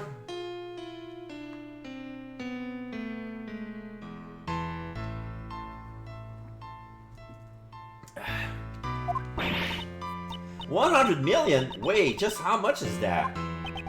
It's such a large amount. She's having trouble visualizing it. Visualizing it. That night, my old man was the last person to meet with the president. They were together at the Zhangfa embassy until midnight on February the 10th. After that, no one knows what the president was doing up until he was kidnapped. With the president's life at stake, the Zhangfa government frantically gathered the money. After that, the ransom was delivered and the president was returned safe and sound. So, President Wong has been the president since 12 years ago. That's really amazing. Well, being in office for so long is just a small part of how amazing the man is. Long seemed a bit happy when he said that. And what happened to the kidnappers? Well, top secret covert investigation was carried out, then a secret trial was held. A trial? Does that mean the suspect was caught? The suspect was Patricia Rowland. Then, the reason you came to the prison a few days ago... Yeah, I was put on extended leave from Interpol. So I decided to go back and reinvestigate what happened 12 years ago. First, I had to get a look at the face of my target. So the trial 12 years ago ended with a not guilty verdict. Yeah. Back then, my old man was in charge of every aspect of the prison's security. He took responsibility for the kidnapping and was relieved of his post as bodyguard. But he continued to investigate as a regular police officer until he finally found the culprit. And it was none other than Patricia Rowland. There was no way she could be innocent. However, the result was a not guilty verdict. In the end, the case went unsolved. Crushed in both body and soul, my old man resigned from the police. What was the basis for arresting Patricia Rowland? There was a lot of evidence. At least, that's what I think. But I can't see those documents for myself. So that's where my story ends. What should we do? We don't need this much information. Even the little thief would have a hard time producing a recreation. Is there really nothing we can do?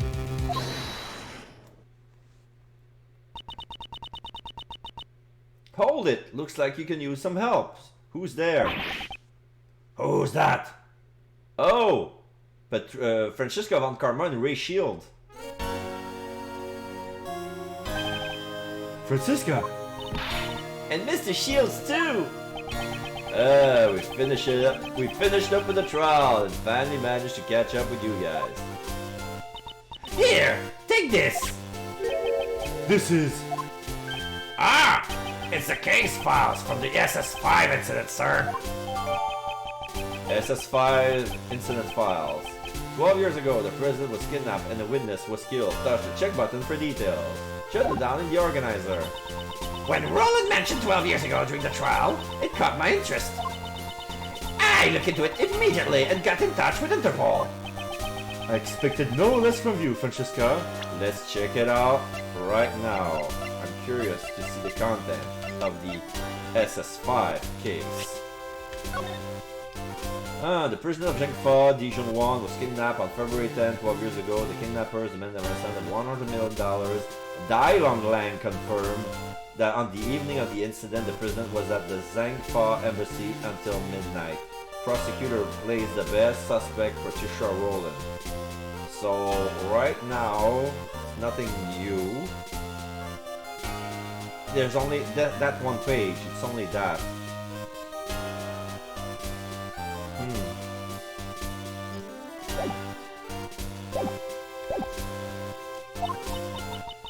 Don't get the wrong idea, Miles Edgeworth.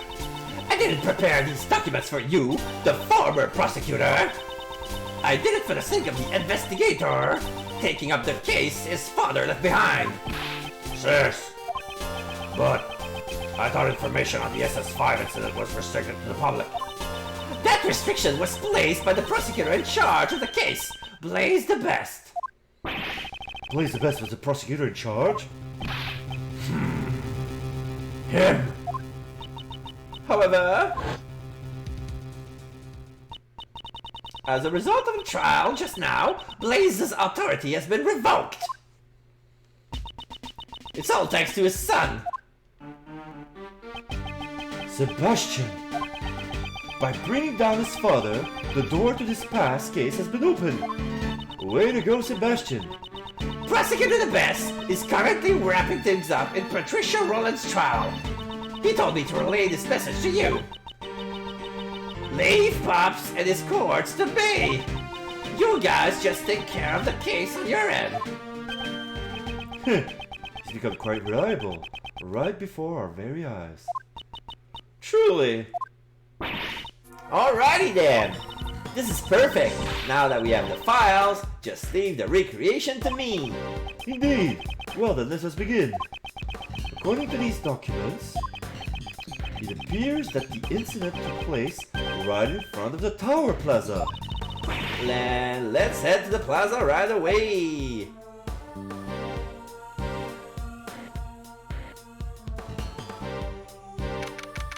April 6, 3:25 p.m. outside Grand Tower Plaza. Now we have Gumshoe John, Courtney Ray, Francisco Lang, one MIB with Lotta Hart, Nicole Swift, Kay and Edgeworth.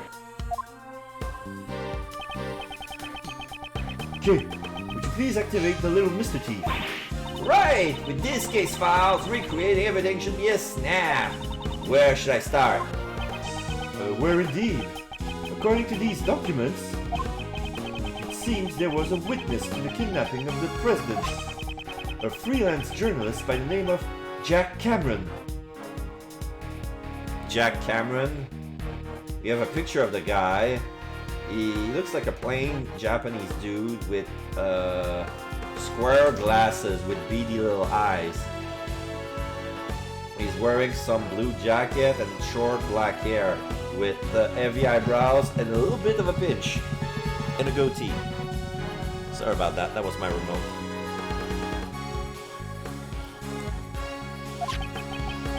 However, he happened to be in the wrong place at the wrong time and was murdered by the culprit. So that would mean the place he saw the president at was here. Here? At the Grand Tower? No, the Grand Tower was only built around a year ago, Kay. Before that, this place contained mostly old abandoned buildings. However, 12 years ago, this place was... Ha! Now you're finally starting talking about stuff that I know. Yeah, 12 years ago, at this very spot, was the Happy Family Home. Is that an orphanage? Looks like an orphanage. There's a park, there's a swing set, there's some sort of a church with a tower and a bell and a clock on the front of the doorway arc. What's that, pal? Oh, it was a place where children who had lost their parents could live. Or, to put it simply, it was an orphanage. So the prison was kidnapped at that orphanage.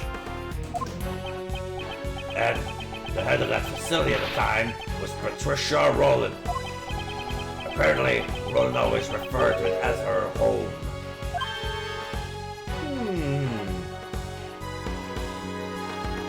It's funny since she considered the warden, the prison, back when she was a warden, the same thing. Were the children at the orphanage being mistreated? I wonder. It seemed that suspicion would naturally fall upon her. Sorry about that. Patricia Rowland, Blaze the Best, and President Wong. The darkness that remains from the SS5 incident still casts a shadow on the present case. Kay, I'd like you to input the investigation data from Jack Cameron's murder case. We can probably assume that he was killed by one of the kidnappers. So if we solve the murder case, we'll know who the kidnappers were, right? Precisely. I'm counting on you.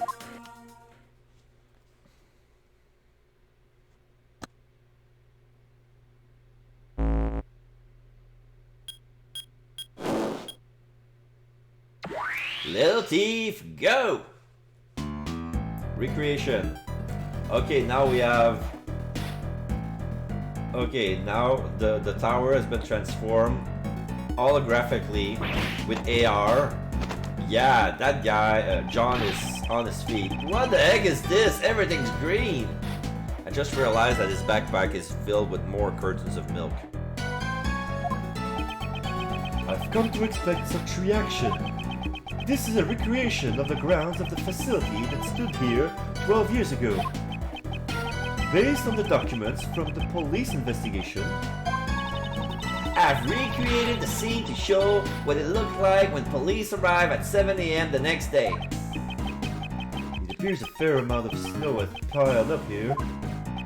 Yeah, I heard that the footprints in the snow were prime pieces of evidence.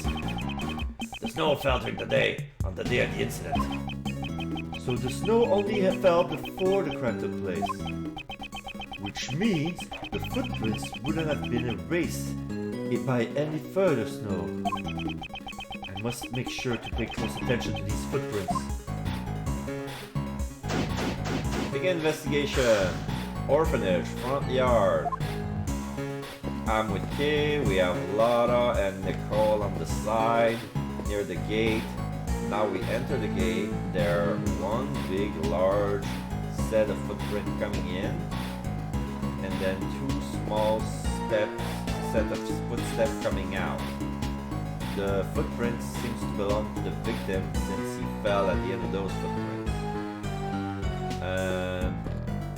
We have Courtney and John on the side, and we have Ray near the thing that looks like a bear. Looks like the thing from Final Fantasy VII Remake, like the little hiding spot with the stair behind their back. You can climb on top of that. On the other side of the gate, we have Karma and Gumshoe. So only Lang and the MIB are near the body. So we're gonna talk to everyone, starting with Lara. What a scoop! Would you look at that? Those folks are darn green. Maybe they're sick or something, but their clothes are green too. Well, I'll be. Their clothes are all green too. I reckon this ain't no ordinary disease. You picked up on something good. Looks like you're taking it to the next level. Yes, Chief. It looks like there's no way we'll be getting a word in.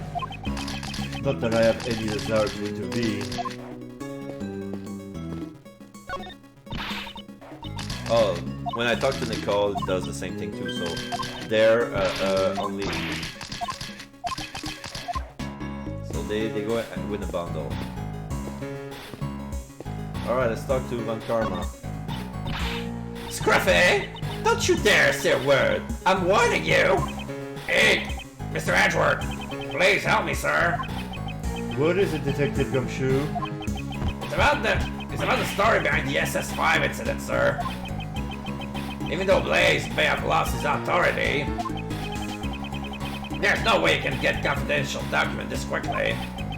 That got me curious, so I made a few calls and asked around. And I found out that Miss Von Karma used all sort of forceful tactics to... Scruffy! I thought I warned you! Aye! Oh, you've done a lot for us, Francesca. I promise I will bring this to an end with my own hands. Okay, so let's go inside. These footprints stop near the body. They must be Mr. Cameron's footprints. He sure has come big feet. They look like size 11. That's like me. According to the data, his shoe matches. His shoe matched the footprint. Okay, so no discrepancy here. The smaller footprint though. The footprints here seems to lead to and from the body. These footprints were believed to be the culprits. The shoe size about a size 7. That's fairly average. It seems we won't be able to tell who the culprit is from these footprints.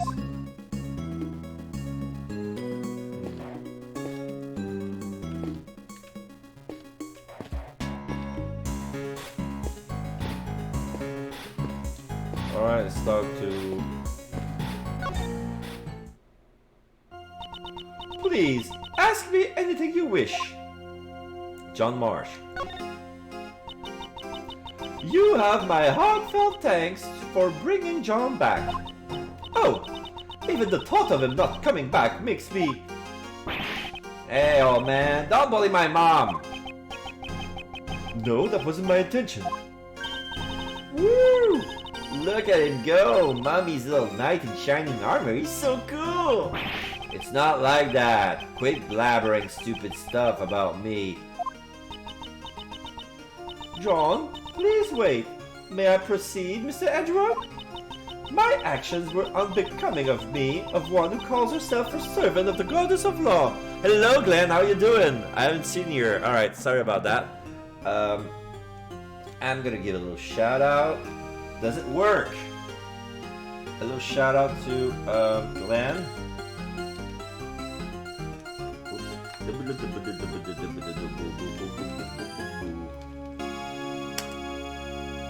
Alright, your last thing playing Alien Isolation. So how was it, sir?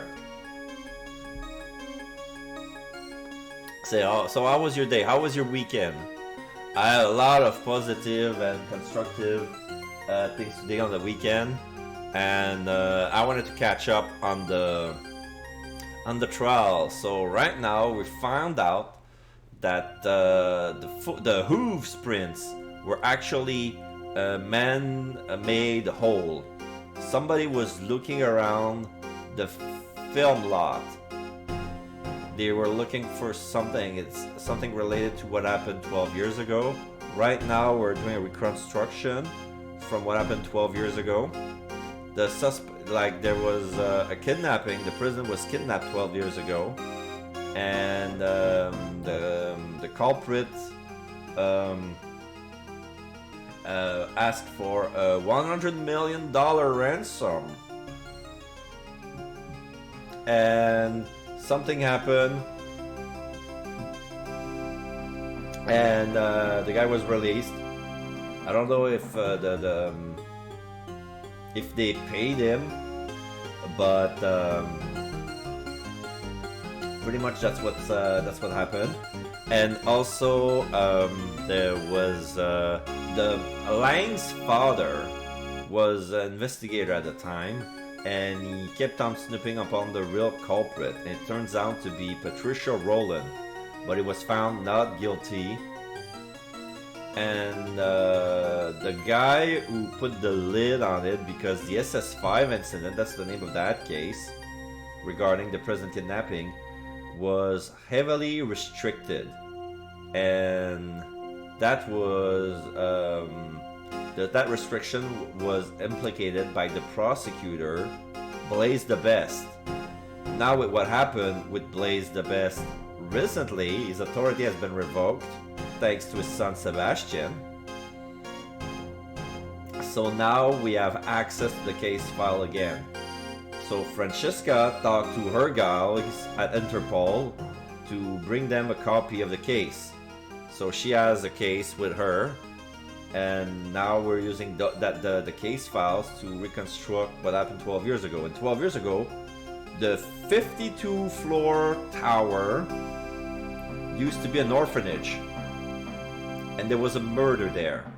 There was a journalist who saw the kidnapping, and he was murdered.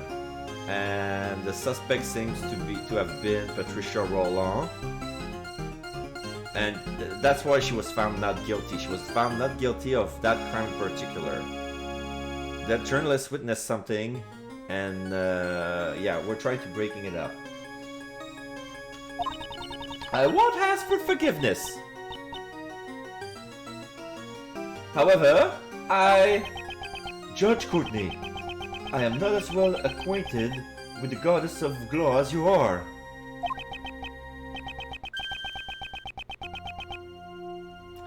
However, isn't that goddess also a mother of other gods? Ah!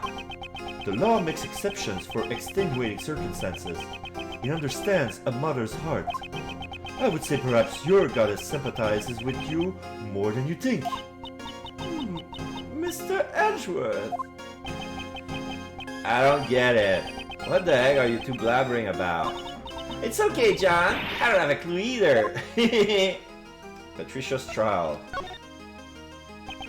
It seems the dust has settled on day one of Patricia Rowland's trial.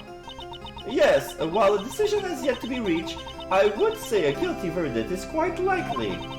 I'm sure a thorough investigation into her connection with Blaze will be conducted as well.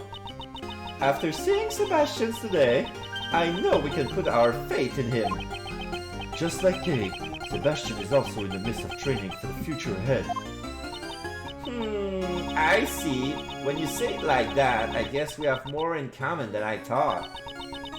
I said a few mean things to him, so the next time we meet, I would like to apologize to him. Well, I'm sure you will get your opportunity, but for now... Yes, at present, solving this case is our top priority. Alright. Let's get out of here. Can we talk to John? What do you want? The kidnapping. John, I would like you to tell me the exact details of your kidnapping.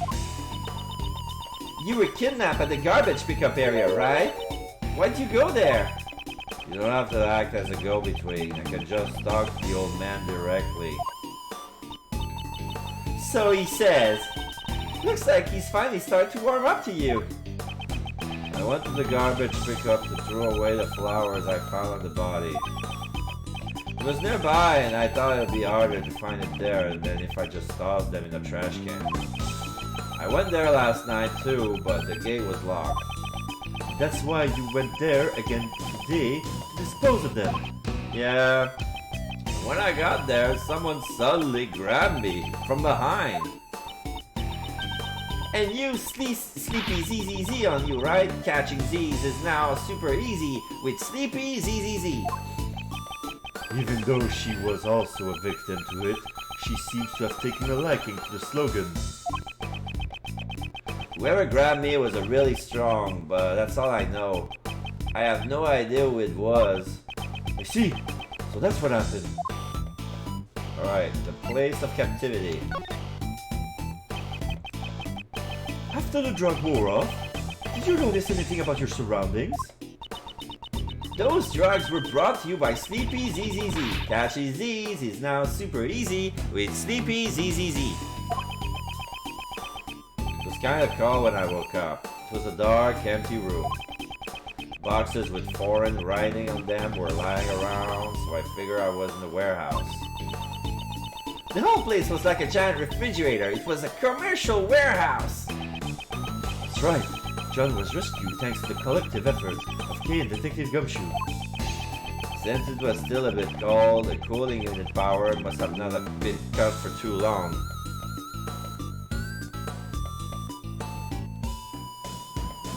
Sorry, just had a thing.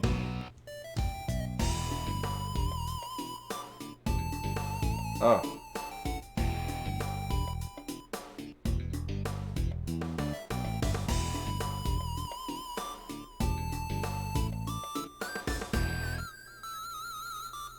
That's weird.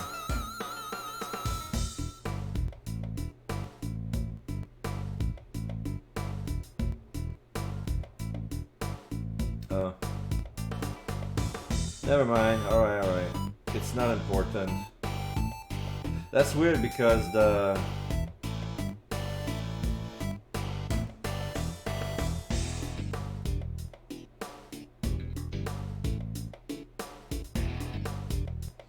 Alright, I'm gonna be distracted with my new the new message I received if I kept reading it. I must put my cell phone away. Stupid Asperger. Alright. Since it was a bit cold, the cooling unit powers must have not been cut for too long. For some reason, they didn't think to take my phone, so I used it to call for help. You see, in any case, it's good that you're safe and sound, John. I don't need your fake sympathy, old man. What an incorrigible child. It's just like a certain someone I know. Alright. Nothing important anymore. Let's keep investigating. This pillar appears to be burnt. A According to the files, it seems there was a fire on the evening of the incident. Fire? Let's see here. Huh? It says that one of the children at the orphanage spilled kerosene and set it on fire as a prank. I guess that kid had far too much energy. And thanks to that, we can't make out any of the footprints near the main hall. Fire. Prior to the incident, a child's prank caused a fire on the facility grounds. Fire data shut it down in my organizer. Okay, so there's been a fire, so the black spot here is where the fire happened and it melted the snow. So we cannot see footprints anymore. That's what they're saying. This door, I remember something from somewhere. Of course you would. It looks exactly like the Grand Tower door we saw earlier. But this is a recreation from 12 years ago. That means this door has been here since then. It seems when the Grand Tower was built, they decided to reuse the door rather than destroy it. It's like the old saying goes, discover something new by heating up something old. Oh, it seems she's understood the correct meaning of sing for once. But if you're using a microwave to do it, doesn't heat it for over don't heat it for over 5 minutes.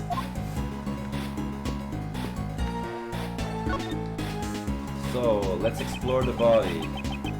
So, this is the eyewitness of the prison's kidnapping, Jack Cameron. What exactly did he witness? I've recreated the state of the body based on the photos taken by the police. It appears he was struck in the head from behind with a brick. Yes, the murder weapon was a brick, right? Looks like the ones from this garden. The blood that flowed from the head has splattered all over the surroundings. Hey, take this! It's Mr. Cameron's autopsy report. Cameron's autopsy report. Cause of death, bludgeoned to death, time of death, February 10th, around 1 a.m. Touch the check button for details. In the organizer. I won't rest until I inspected every suspicious looking nook and cranny. Alright, so is the mouse properly rested? Need to click on shit. Here's a yellow flower. A yellow flower has fallen here. In the language of flowers, it means a stolen treasure. Okay, please stop making things up. Still, this flower seems to be on a different variety from the ones growing nearby. Well then, why is it in a place like this? This bothers me a little. We should examine the flower bed itself after this. I knew it! Someone must have stolen this from somewhere and brought it here. Okay, And in language of flowers, this means an angry prosecutor. Okay, so there's a cell phone on the ground. I assume this is the victim's cell phone. That's right. Apparently Mr. Cameron's gave his eyewitness testimony over the cell phone. What do you mean by over a cell phone? After Cameron found the prison, it seems that he called his girlfriend, but she didn't answer the phone, so Cameron left a message on her answering machine. The tape is in the case files too. You want to hear it? Please. Hello, Jill. Are you asleep already? I'm in front of the facility now, but something's not right. President Wong is here of all places. And what's more? Crap, the light just went off. I can barely see a thing now. I can't believe it, but it almost looks like he's being kidnapped. I thought I'd let you know.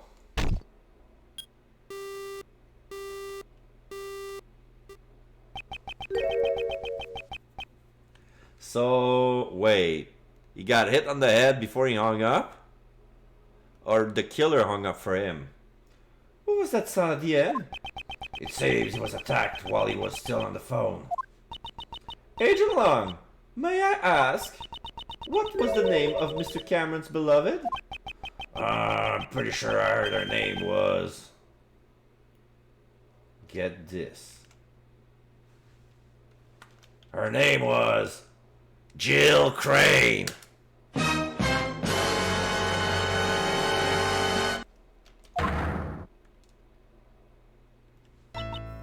So, it was true.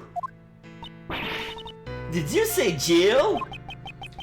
This was why she was seeking revenge for 12 long years. The feelings and the items Miss Crane inherited from her beloved brought her to the auction. She had come to exact revenge on the conductor, Blaze. But Miss Crane tried to get revenge on Blaze, right? She may have wanted to get revenge on him for covering up the kidnapping case. Or perhaps she thought Blaze himself was a kidnapper. Cameron's testimony left on Jill Crane's answering machine. And the organizer.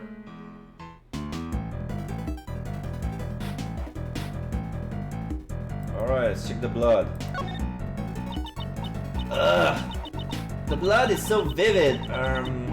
According to the autopsy report, it seems the immediate cause of death was blood loss from the blow to the head. Indeed, not only did it spill out from the wound, but it splattered around the surrounding area. No one could have survived after losing this much blood. I guess it's safe to say that the autopsy report matches the state of affairs. Okay, let's check the... Oh, already? I need new batteries for my wireless mouse.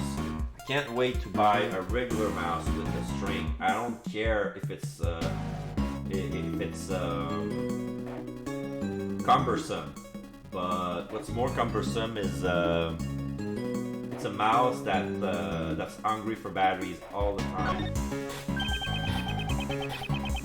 So this is the brick that was used as the murder weapon. Found near Cameron's body. Did it come from the facility grounds?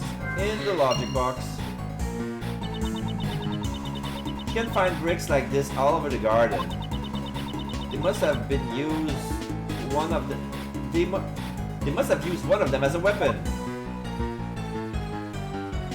Okay, so let's see over here. Other set of footprint doesn't react. Let's examine the camera.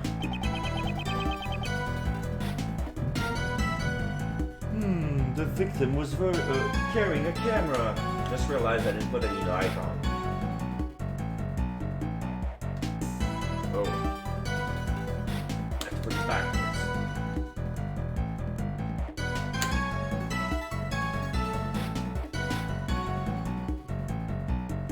Can you see me better, right? I'm gonna buy a selfie ring later, so that way it's gonna be a proper. Oh, according to the case file, it seems he only managed to take a single photo. Here it is. Oh boy. Wait. There's a snowman. And somebody put a handprint on one of the eye.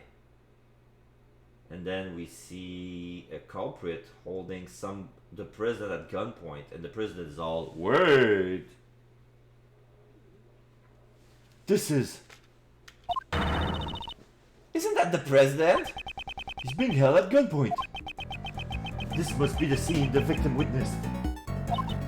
So the person in the coat must be the kidnapper. Sorry, I'm gonna put some... I'm gonna get closer to the camera and to the light. So I'm gonna put some cushion behind me for lumbar support. Indeed, seems like some sort of disguise. If the logic of Agent Lang's father is correct, then this person should be Patricia Rowland. But why is there's only one photo? Perhaps he was killed before he could take any more. Cameron's photo. Only a single photo of the prison kidnapping was taken. Tap the check button for details.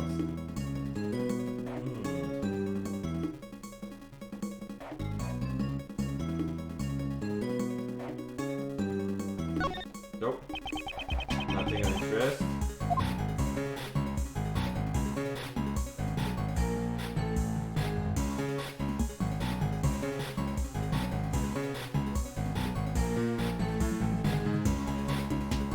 Let's examine the body proper. Jack Cameron was a freelance journalist. He was killed because he witnessed the president's kidnapping. It doesn't really stand out in the recreation. It's giving me the heebie-jeebies. Even in the original photo, it looks brutal enough. A lot of blood was spilled. The back of his head is covered in blood. That must be where all the blood spilled from. According to the autopsy report, he was struck in the back of the head with a brick. Indeed, it's likely that the killer approached Mr. Cameron from behind. Is the victim holding something in his right hand? That's also written in the case file. It seems he was holding onto a button. A button? Did he tear it off of the culprit's clothes? It's covered in blood. Blood-stained button. Cameron's corpse held it tightly in his right hand, stained with Cameron's blood. So blood-stained button is jotted down in my organizer. Okay. I think I've seen enough. I'm gonna check the organizer. I want to check the details of more the autopsy report. Jack Cameron, age 31, time of death, February 10, 12 years ago, around 1 a.m. Cause of death, died significantly, hit on the head with a neck. Hit on the head with a brick. Remarks, he was likely killed just after leaving a message from his cell phone. Okay, so that didn't give me new data. Cameron testimony. Hello Jill, you're asleep already. I'm in front of the facility right now, but something's not right. President Wong is there of all places, and what's more, crap, the lad just went off. I can barely say a thing now. Can't believe it, but it almost looks like he's been kidnapped. I thought I'd let you know.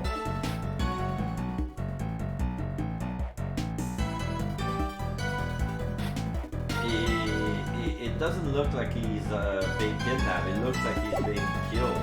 He's about to get murdered. It looks like he was about to get murdered. I don't know where because usually when you're being kidnapped, you're walking around with him at gunpoint. But now it's like he's standing towards him with the gun, like about to shoot. It feels like the pose he had, it's like he's wearing to shoot. He's waiting. He's about to shoot. Anyway, blood-stained button. We cannot check the button. So let's check the flower bed. Oh, I'm gonna talk to Uncle Ray. This seed sure puts a chill in your bones. Uncle Ray needs a hot babe to keep him warm. Could you please try to be a little more serious? Oh, if that's what Kay wants, I guess I have no choice. Miles, this is where it all began. Isn't that right? Yes. I fear that is the case. What was Patricia and Blaze's true goal? There are still many mysteries yet to be solved. Indeed. It is just as you say. Particularly the mystery of what will happen to Kay Ray's love. Isn't it suspenseful? Not even a little. You just couldn't resist, could you, Mr. Shield? Why can't you ever stay serious for more than a minute? I think he's genuinely incapable of staying serious for that long.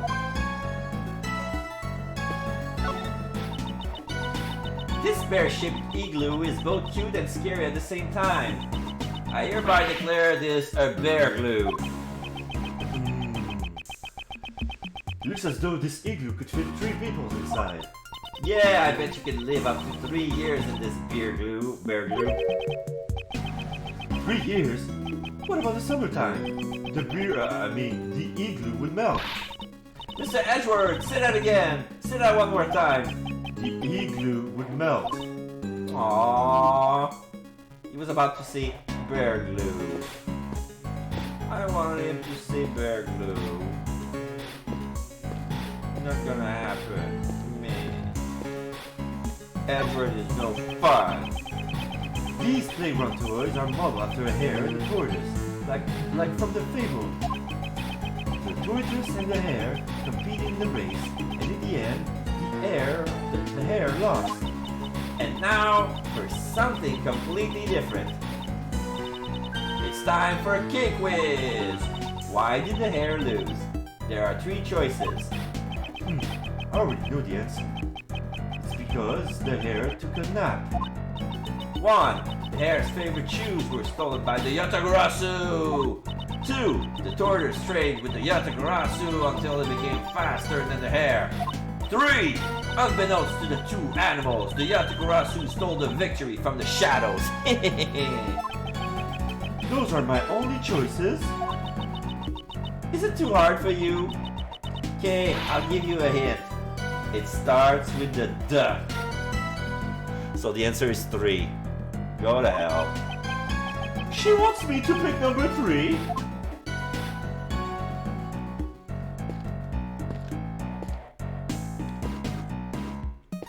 Alright, let's talk to Lang. ... 3 flower beds in snow. Agent Long, what's the matter?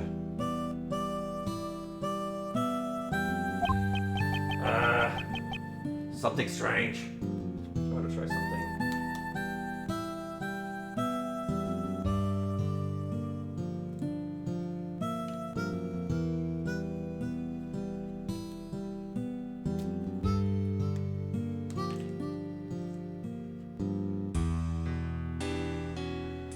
It's better, but I wasn't able to read the SS5 incident case file until now. Since Blade had all access to that information, restricted. Yeah, that's right. Yet, I feel like I've seen this exact scene somewhere before. Yeah, it's better. What do you mean? Where did I see this? Oh, if I could just remember. You look deep in thought. You should leave him alone for a while. Father and the President. After the SS5 incident, the President completely changed. Well, he must have felt like his trust has been betrayed. This is only natural. He cut off all ties with the Lang Clang, putting an end to our deep bond of trust. My old man wanted to be at least apologize in some way, so he tried to go see the President more times so I can count. Of course, the President refused to meet with him. He wouldn't even give him the time of day. I don't know if it was from the bodyguards, but there were times he would come back all beaten up. But me standing around talking about the past doesn't do jack, does it? I shall be the judge of that. For now, just keep telling us what you know. You're still as tactless as ever. Well, I figured you'd say as much. Whoa, I didn't want to go back. I pressed the wrong thing. SS5 incident. The fall of my old man was also the fall of the Lang clan. The family that failed to protect the President. That's what we became. My old man started to investigate the case file like he was possessed. Could someone so driven by obsession truly conduct a proper investigation? Sheesh. You really don't pull your punches, Mr. Prosecutor. Don't think I blindly trusted an investigation just because he's my old man. He says his investigation was meticulous down to the last detail. Apparently, he even conducted a thorough interview with each and every kid at the orphanage. He interviewed every child? I wonder how fruitful his results were. Okay, now let's get out. Let's look at flower bed number 3. No. Let's check around. Tortoise and hare. The snowman that was in the picture. Why is it melted? This has mostly melted, but appears to be a snowman. It has a scarf and a hat. It must have melted since it was dressed so warmly. The poor thing has even lost one of the buttons that was used for his eyes. The temperature reaches its lowest. The temperature reaches its lowest point at dawn. Perhaps it would have refrozen later. Not so fast, Mr. Edward. Once a snowman melts, even if it freezes up again, it becomes an iceman instead of a snowman.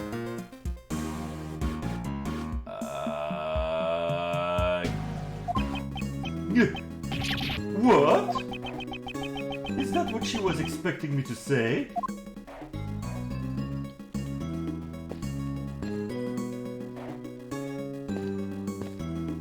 Let me check that flower bed.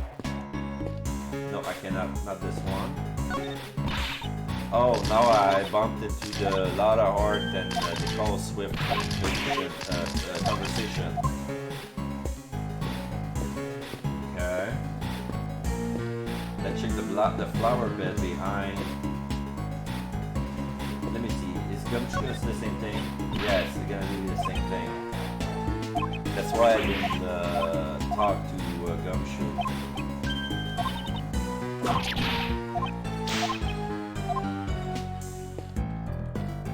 Where was that flower taken from?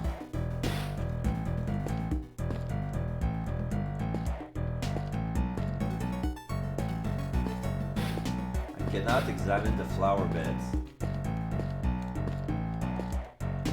Maybe this one. A flower bed? According to the data, this facility has 3 gardens. Oh, this one from the front. And each of these gardens contain flower beds. The facility has 3 gardens, each one has 3 square shaped flower beds. In the logic box. The way these flower beds are lined up. Have I seen this arrangement somewhere before? Since it was during the winter, there were no flowers in bloom. What a shame.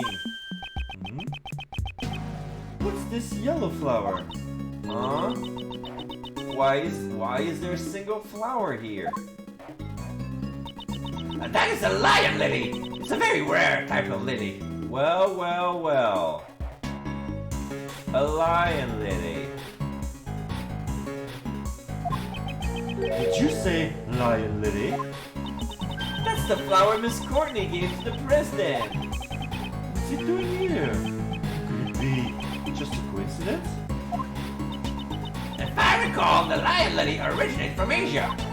In the language of flowers, it means the bond between parents and child. Why would Courtney give the president lion lilies? I never knew you were so familiar with flowers. That much is common sense. You're simply lacking in your studies, Miles Edward.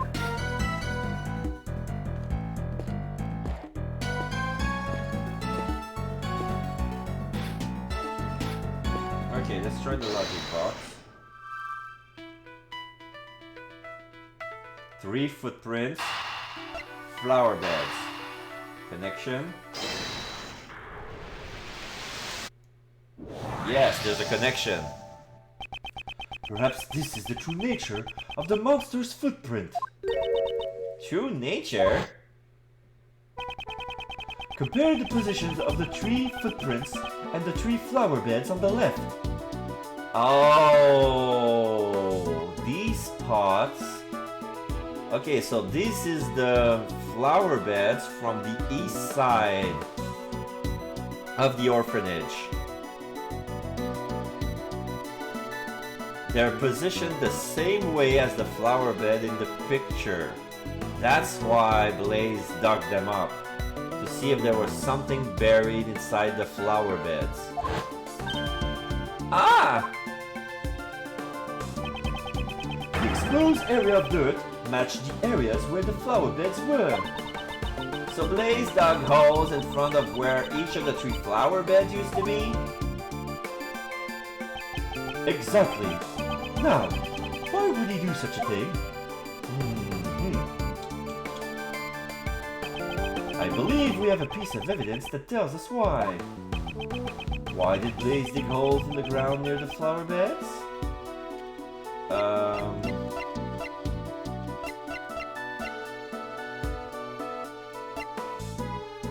We're gonna check the report on Knightley again. That thing he laid to rest in front of the flower bed 12 years ago, you simply must retrieve it. Okay. Take that! Knightley's report. The report from Patricia Rollins to Blaze the Best. It said that something was laid to rest in front of the flower bed. So Blaze was following Miss Rowland's instruction to dig it up? Why would he dig up 3 holes? The reports didn't state which of the 3 flower beds the items was in front of. Oh, so Blaze didn't know exactly where to dig. That's why he had to dig up 3 spots. Most likely, yes. Sure, Blaze himself was not too happy about that. He went through all that trouble. I wonder what he was trying to dig up. Instructed by Patricia, something was dug up near the flower beds. In the logic box.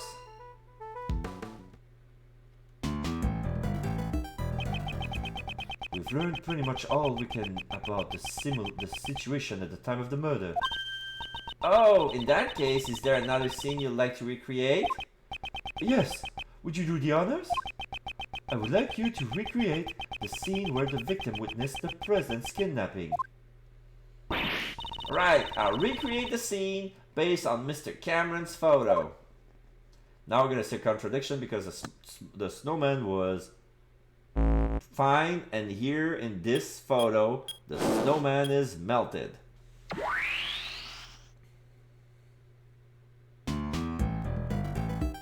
Okay, so now we have the blackened in blue about to strike a green Cameron. Okay, Mr. Cameron is Mr. Cameron is standing in the middle of the flower beds. when he took the picture. And the president and these kidnappers are standing on the road. My old man based his initial investigation on this man's eyewitness testimony. As a result, it led him to believe that the kidnapping and this facility were related. Take a sip.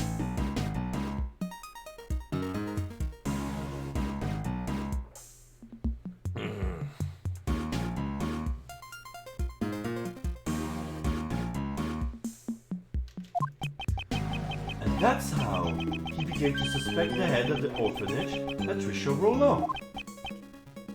Yeah. But in court, Blaze the Best treated his testimony as it meant nothing. Why would he do that? The president and his kidnapper were not standing inside the orphanage grounds.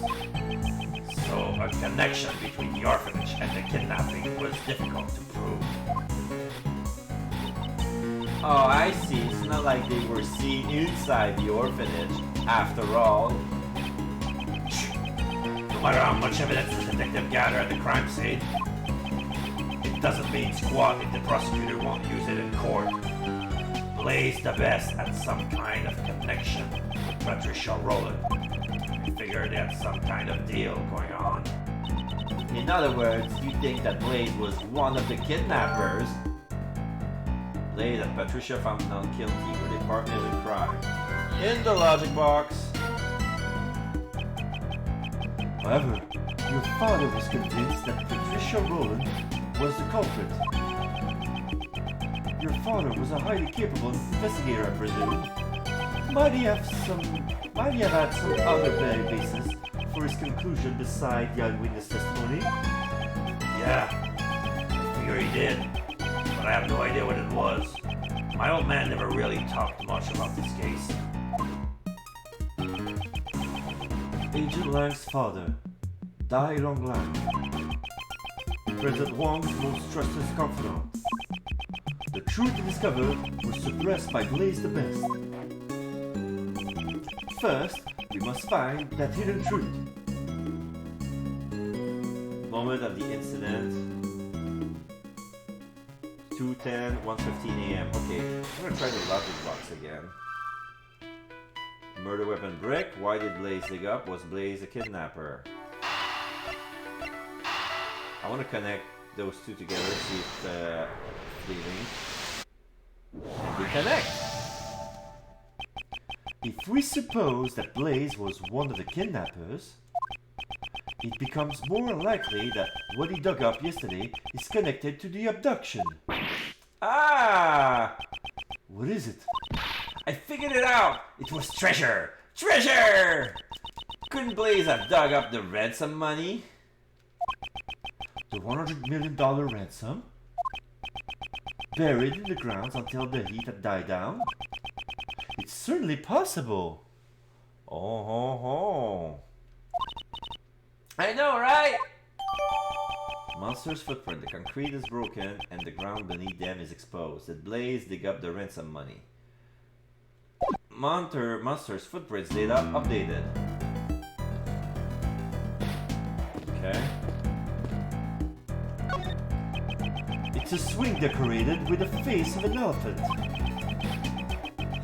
It looks like there's some kind of motor attached to the other side of the elephant. There's one thought that crossed the minds of every top-class swinger. If only I could do a full 360 degrees with that powerful motor rotating the swing, that dream can finally be achieved. Rotating with a motor? But wouldn't that be dangerous? So Edgeworth, you can't fulfill your dreams unless you're willing to take some risks. Is that the real problem here?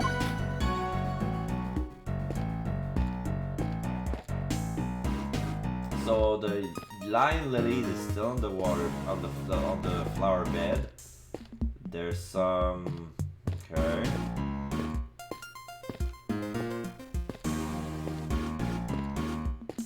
I'm gonna talk to the three things that change. Oh wait! There's a track of. I just realized there's a track of footsteps missing. Like, probably Patricia Rowland was here.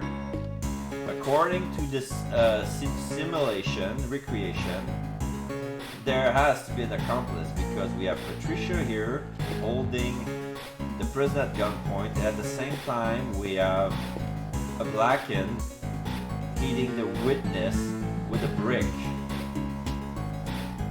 So there has to be an accomplice because Roland cannot be at two different places at the same time. And also, she had to create those steps to come in and to come out like that. And the Blacken couldn't have hidden the might as well get away with it without making any footsteps because he came from the main hall and there is no snow, so there is no footprints here, none whatsoever. Great, so let's examine the footprints. These footprints stop near the body. They must be Mr. Cameron's footprints. He sure has some big feet. They look like size 11.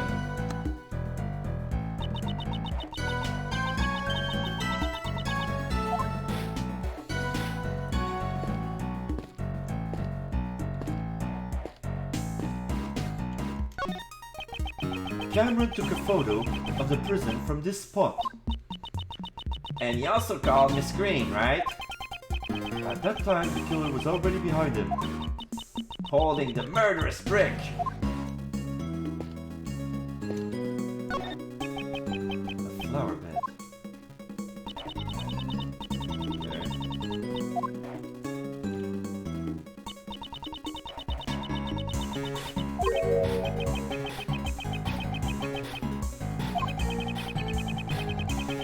This already seen.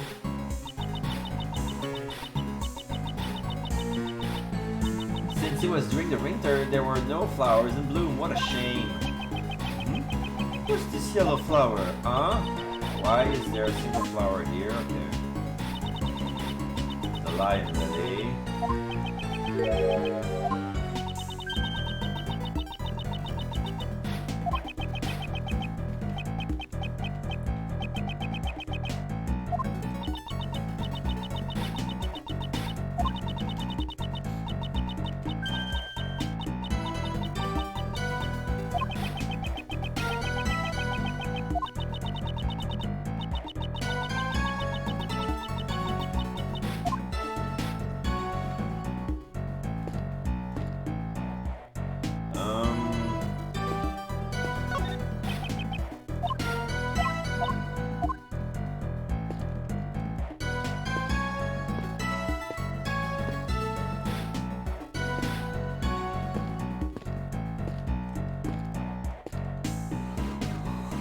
Okay, now let's back to the.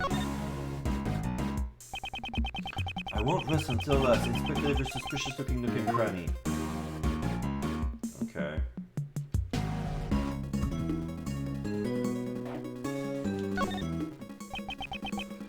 Di Zhongguang. 12 years ago, he was still the president of Zhengfa. Doesn't he seem a bit younger? Though it might be hard to tell since he's so dark. Indeed. And with the situation being what it was, his facial expression seemed a bit strange. I wonder where the president was thinking after this. We don't know that yet. However, if the answer to that question lies here,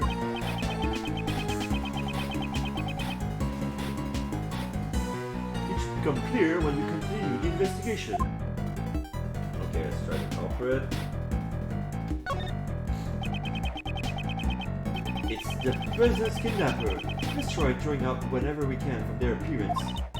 Right, I got it. Their appearance. First thing first, the kidnapper threatened the president with a gun. Look at how they're holding the gun. It's like they're trying to show it off. That's totally not cool. Unfortunately, we cannot see the person's face because it's hidden by their coat and hat. And look at that popped up collar. It's like they're trying to be all that. Totally not cool. Their bodies seem relaxed, suggesting that they had a composed mental state. They even have one hand stuffed in their pocket. Totally not cool at all. Okay, I'm sorry, but that's... Stuff I've drawn out from their appearance. that may be true, but...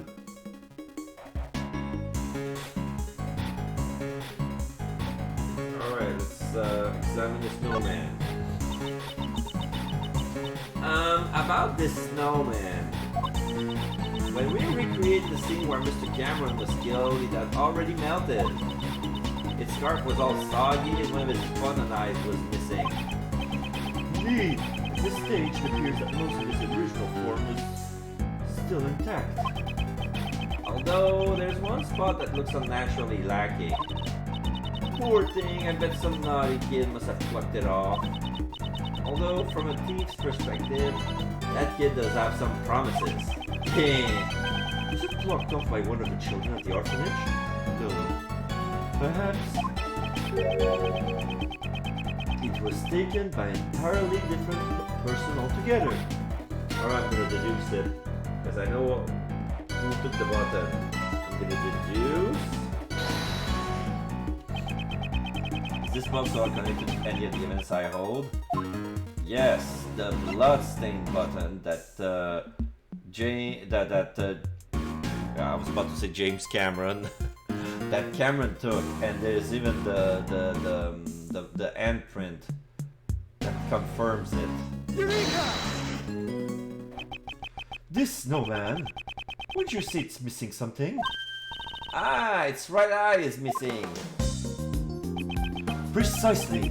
And what's more, that missing eye happens to be in our possession. The button that Mr. Cameron was holding into, it's got the exact same design as the snowman's left eye. If we assume this button was indeed the snowman's eye, a huge contradiction arises. If this button is the snowman's eyes, what contradiction arises? The location of the victim, the location of the snowman, the location of the president. The location of the victim. The victim was holding onto the button. Furthermore, the button was stained with blood. In other words, he grabbed the button after he was attacked. For example, if we were to picture it this way, after being struck in the back of the head, Mr. Cameron lost his balance. As he was falling, he reached out his hand towards the nearby snowman. However, he could not support his weight and he collapsed while still grasping the button. Huh? That means Mr. Cameron was near the snowman when he was attacked. Indeed! At the very least, he must have been within arm's reach. However, it's quite clear that he would not have been able to reach it from his current position. But Mr. Cameron's footprints only lead towards the flower bed. And we'd be certain that those footprints really are Mr. Cameron's? It seems we'll need to investigate them one more time. Understood. I'll recreate the time of the body was discovered scene one more time. Yeah, with the previous scene, we're gonna go back and forth. Just like in case number 2, the stage.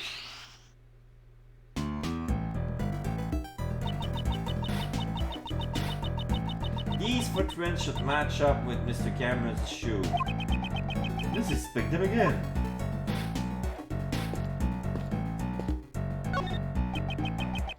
Those footprints, are they really Mr. Cameron's? They're from size 11 shoes, and these huge footprints match up with Mr. Cameron's shoes. No matter how you look at it. Yeah, they're moving steadily towards the center of the flower beds. But when Mr. Cameron was attacked, he grabbed the button from the snowman. Even with greatest deep speed human conditioning, your arm just can't stretch that far. Let alone an ordinary civilian. Oh, sorry, I'm getting tired for some reason. Let alone an ordinary civilian, it would be completely impossible. The footprints come from the shoes worn by the victim, just as his case files say. However, doesn't that mean Mr. Cameron was the owner of these shoes? We should re-examine Mr. Cameron's shoes. Alright, let's re-examine the shoes.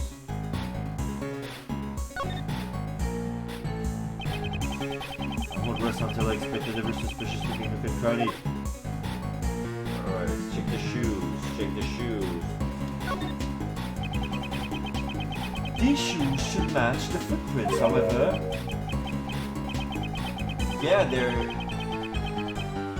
Yeah, I look at the prints, I'm looking at the shoes, and the shoes are smaller. These shoes, it seems like they were not the ones originally worn by the victim. What do you mean? If you look closely, you'll see the laces were tied up strangely. The size doesn't seem to fit quite right either. Didn't belong. Victim's shoes didn't belong to Cameron. Culprit likely placed the shoes on the victim's feet after he had died. Victim's shoes, data jotted down in my organizer. Alright, so those were probably Blaze's feet. And he removed his shoe and he traded with another pair. Just to get evidence. Interesting. That would mean these huge footprints leading up to the victim's feet were most likely made by someone other than the victim. So then, the footprints leading to and from the victim's head must be Mr. Cameron's. No, not necessarily. They seem a little too small too small to be the victim's footprints. So none of the footprints are this?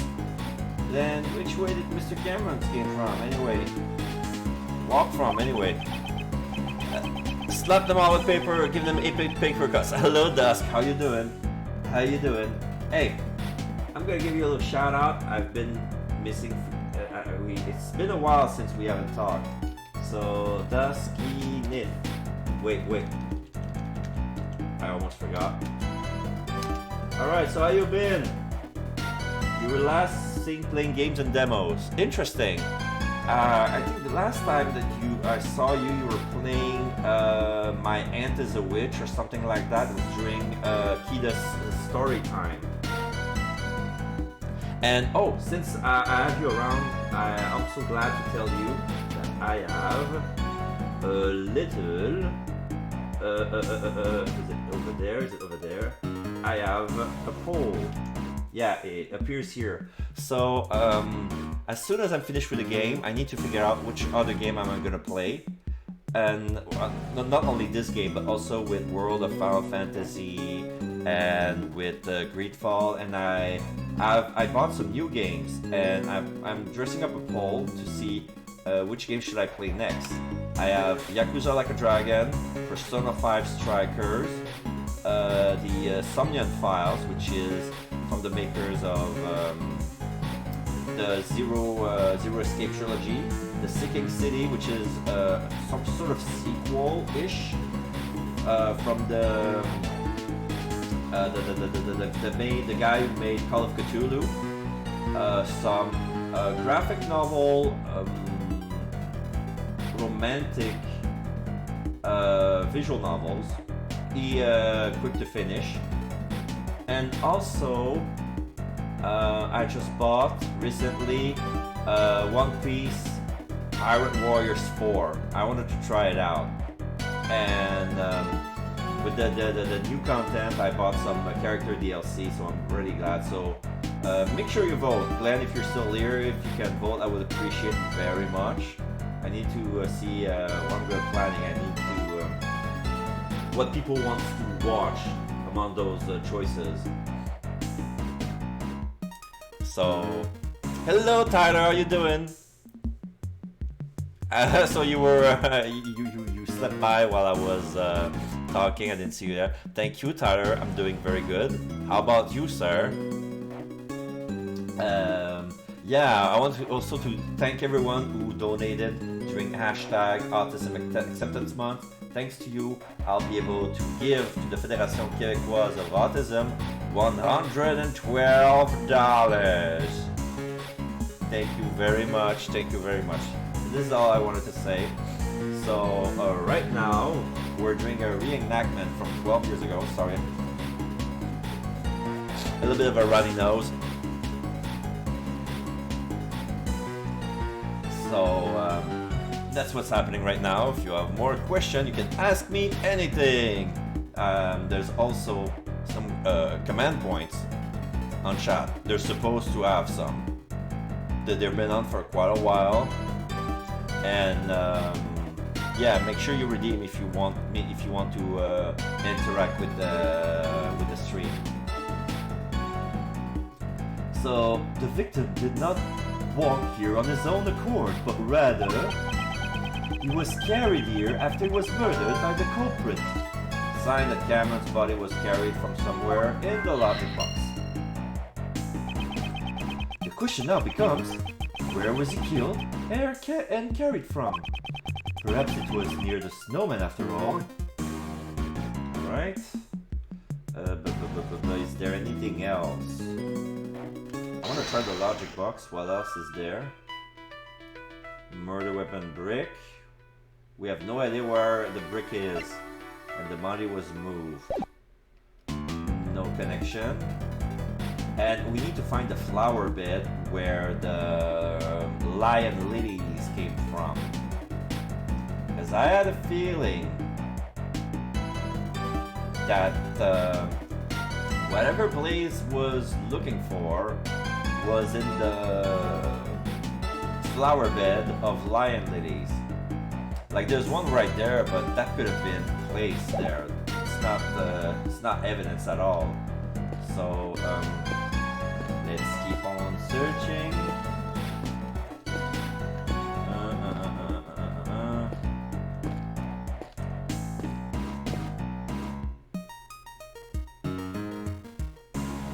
What else?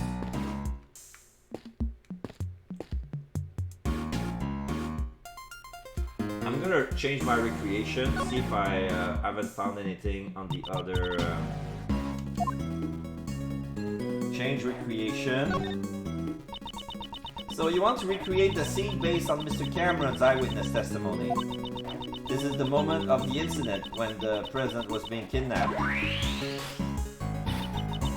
I've recreated the scene. Alright, so I want to keep looking at it. Have I missed something?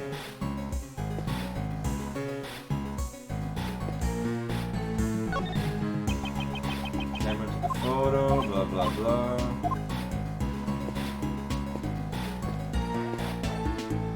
I want to talk Okay.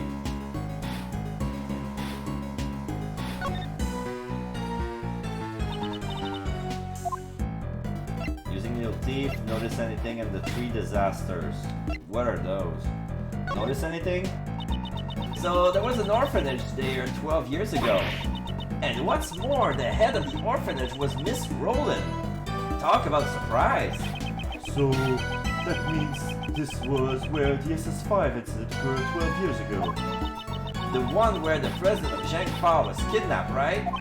Yes, and the only witness, Jack Cameron, was then subsequently murdered. However, when you consider that this case was classified as top secret, It starts to smell fishy, like there's something hidden behind this case. Even so, the people involved in this incident, aren't they all people that we already know? Patricia Rowland, Blaze the Best, and the president of Zhengfa. The case that we've been involved in recently, and the SS5 incident. It's hard to think they're not related. That's still the truth, hidden behind this case.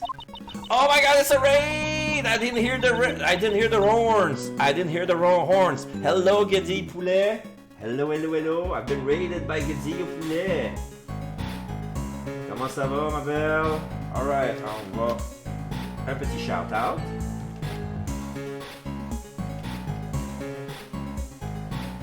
Gedi Poulet, you were doing art. Puis, comment c'était ton stream? Ça s'est-tu bien passé? T'as-tu réussi à finir ton projet de job?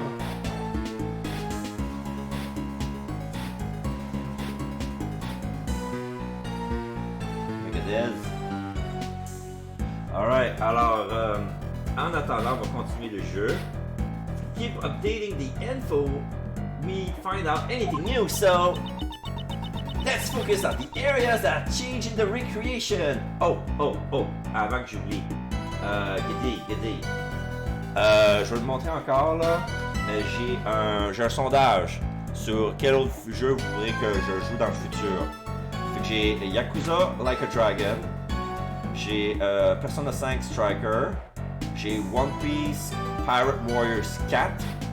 Pour ceux là, qui sont des gros weebs, des gros fans de One Piece, je pense pas que t'en aies un.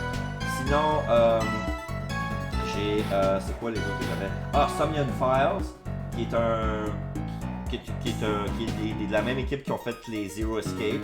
J'ai Sunken City, qui est un jeu un peu horreur, qui ressemble un peu à Lovecraft, là, The Call of Cthulhu. Un Sinking City, ça vient des mêmes créateurs de la même équipe. Qu'est-ce que j'ai d'autres aussi? J'ai d'autres romans visuels, pas style dating, mais genre à caractère romantique ou d'autres, des trucs qui sont faciles à compléter. Fait que, en gros, c'est ça. Alors, pensez-y. Fait que j'imagine que tu es un peu fatigué de ton stream, alors je vais te laisser te reposer, alors prends bien soin de toi. Alors laisse ma voix te reposer. Alright. The 3 disasters. A kidnapping, a murder, and a fire on top of that. So much happened, it's hard to keep things straight. The fire was caused by a child on the evening of the incident, which means the fire occurred before the kidnapping and the murder. Did you notice something about when the fire started? Indeed, there's one thing that caught my attention. If the fire occurred first, then something left at the crime scene should not have been there. Oh, okay. If the fire happened first, something on the crime scene should not have been there. What has changed at the scene due to the fire and the evidence that I have on hand? It seems I'll need to take a moment to compare the two. Okay, so this gives me a little tip on what to do. There was blood. There is a stone way.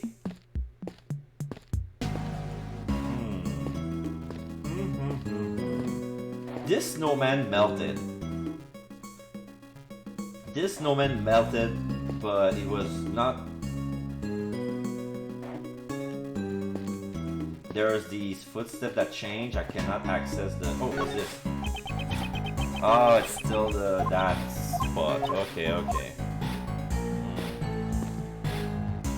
I want to access the lack of footprints that we have here. This is the moment of the incident. This is the president just before he was kidnapped. At gunpoint. The president was strong, but there's no way he would win against a gun. And Mr. Cameron's photographed this scene from the middle of the flower beds. There's something highly unnatural about this. It would have been impossible for him to grab the snowman's button from there. Indeed. We should examine the state of the other recreation once more. Oh, they want me to go back. Okay. We're going back. Change.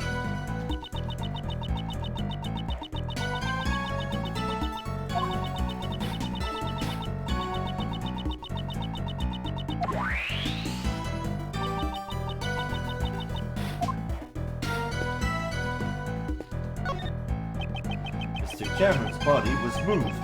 If we consider the button he was holding onto, it's highly likely that he was killed near this snowman. We should take a closer look. I won't rest until I inspect every suspicious looking nook and cranny. Okay, now I can examine this spot. There's those footsteps here. There are some size 7 footprint going back and forth. Oh. According to the police files, these are the culprit's footprints. Indeed. They seem to grow faint and disappear as they approach the road. There's not much snow left on the road after all. As expected, it will be difficult to determine who these footprints belong to. Okay, let's try this. Flower bed. It appears that the outside of the facility was also decorated with flower beds. Wow, so there are flower beds that bloom in the winter. Snow was even piled up on the flower bed. Indeed. It seems a little cold, and it gives off a refined taste, even though it's just a recreation. Indeed, gives us a little cold and tastes quite refined, even though it's just a recreation. He just repeats everything he thinks about. Alright, let's go talk with the snowman. I'm gonna do sip. This snowman has become a sad sight to look at.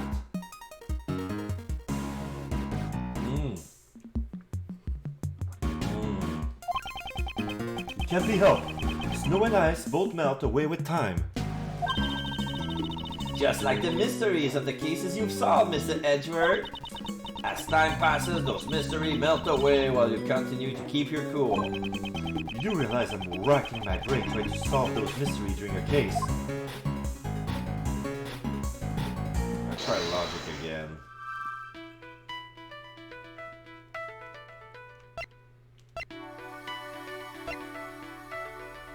Oh, wait. Yes, there's a brick missing. Right there. Huh? There's a brick missing here. Yes! In the logic box. The rest are all in order. It's strange that only this one is missing. There you go, now I can do it. Now I can do it. Missing brick. I found it. I found it. Perhaps the missing brick was the one used as the murder weapon. Brick near the snowman. The brick used to kill Cameron was formed near the snowman. So that means he was killed near the snowman. And since blood splattered around the snowman, the snow needed to be removed. Probably melted where the fire was. In the logic box. Ah, yeah! It seems to be just the right side to fit in the gap perfectly. Alright, body was moved. Brick near the snowman.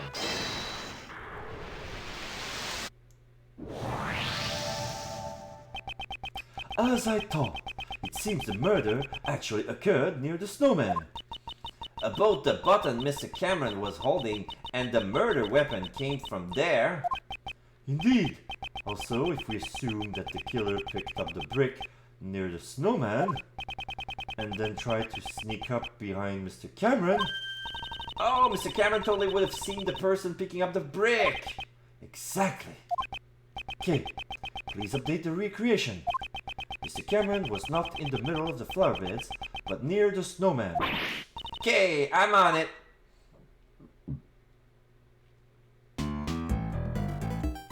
Okay, so now we adjust the recreation.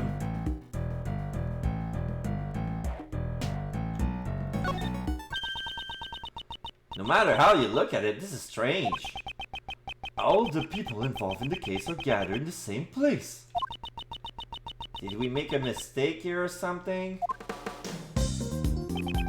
One piece of evidence this recreation is based on is odd. If I had to choose which piece of evidence is fake, which piece of evidence is likely to be fake? The picture.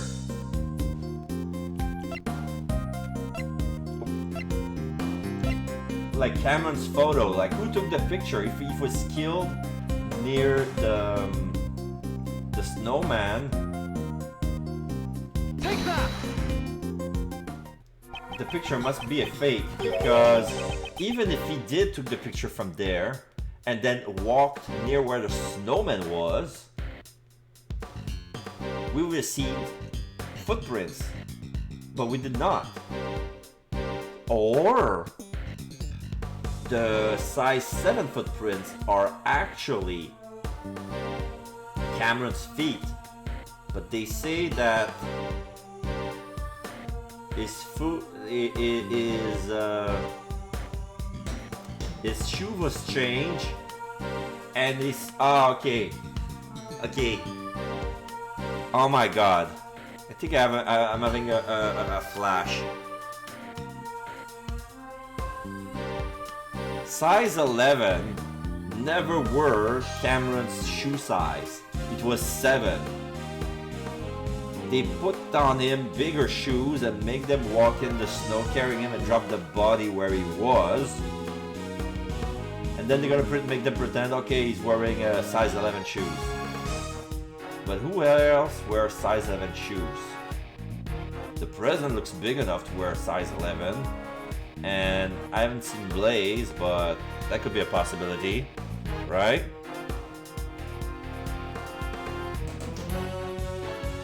Okay.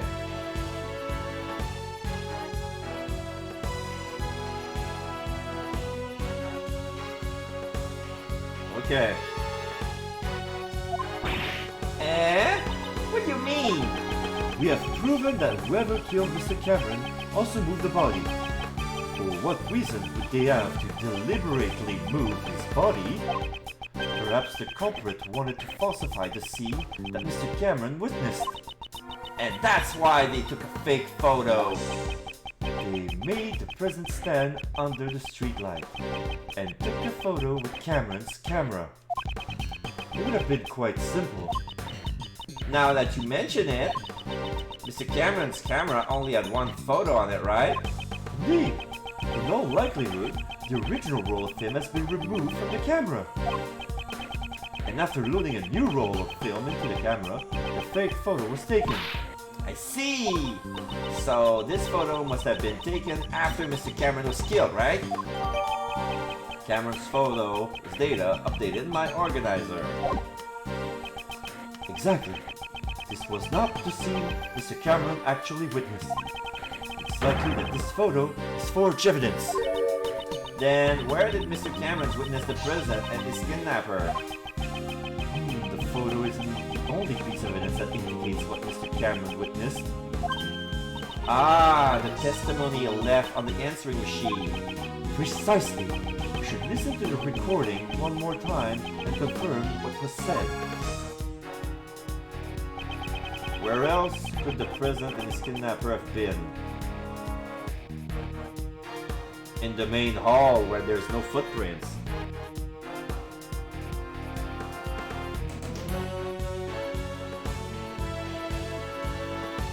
I'm gonna try that.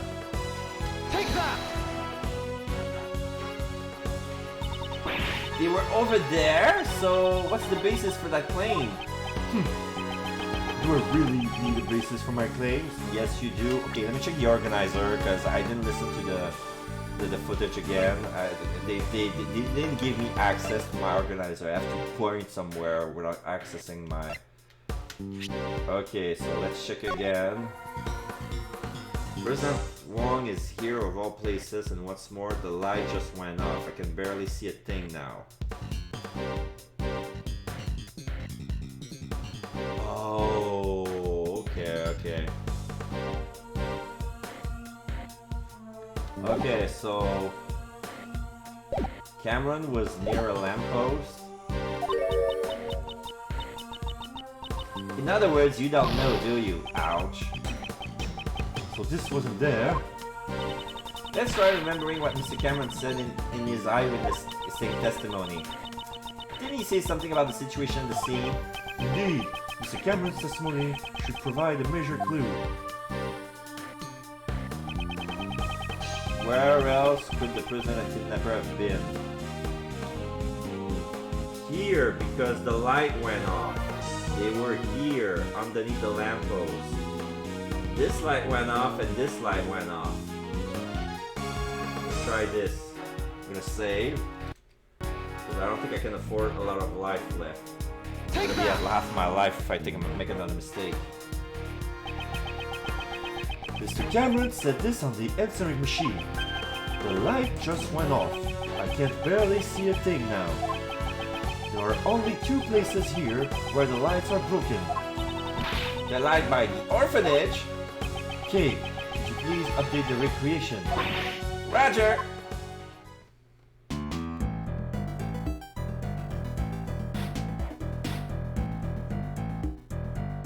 Yeah. This is so the kidnapper was near the orphanage. Indeed! With this, we've shown the connection between the orphanage and the kidnapping. So that's why they moved the body and took a fake photo to create false testimony. In order to remove any suspicion towards the orphanage in court.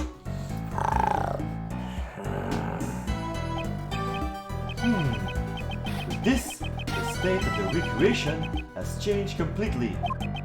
The time the body was discovered, see, has probably been greatly impacted as well. As a result, Then let's go check it out right away. Preparations are ready.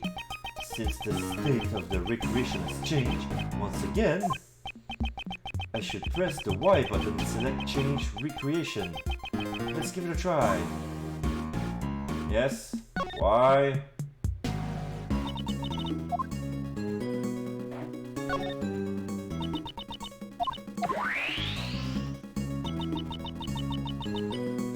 I've recreated the scene. Alright, so now it makes more sense. We have the body here. Then somebody came in and gone, and the crime scene.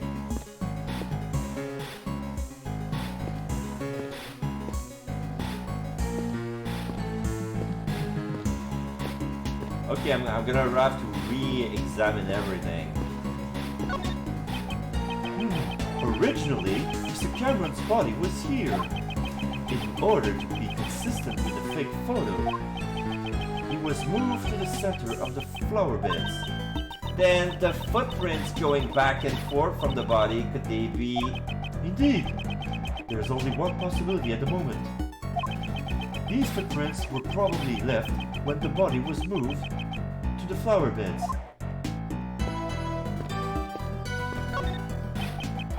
These footprints, are they really Mr. Cameron's?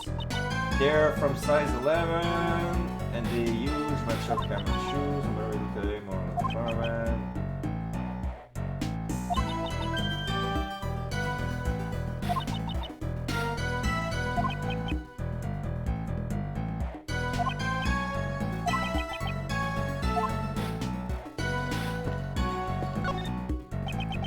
The footprints here seem to lead to and from the body. These footprints were believed to be the culprits. The shoe size is about a size 7. That's fairly average. It seems we won't be able to tell who the culprit is from these footprints.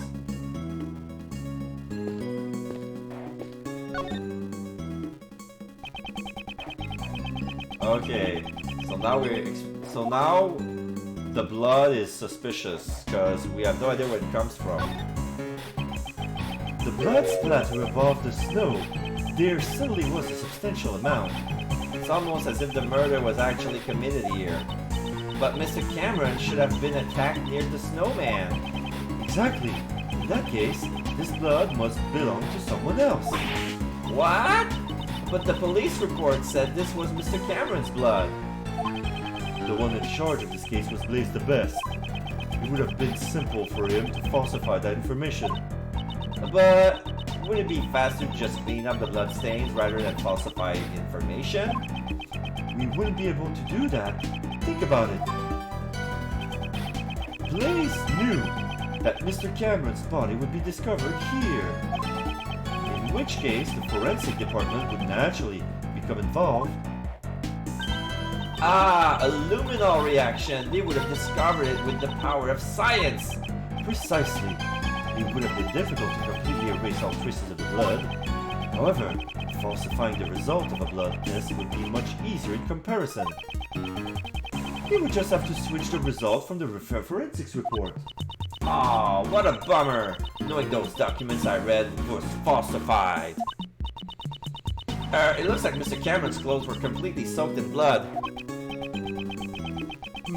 If the blood scattered here got onto Mr. Cameron's clothes, that would mean, at the time, the blood stains had not dried yet. I see, so then, this certain somebody's blood was splattered here just a short while before Mr. Cameron's was murdered. Indeed. That's exactly right. However, if that was the case, would a new contradiction arise in this recreation? Mysterious bloodstain left on the crime scene 12 years ago belonged to someone other than the victim Cameron.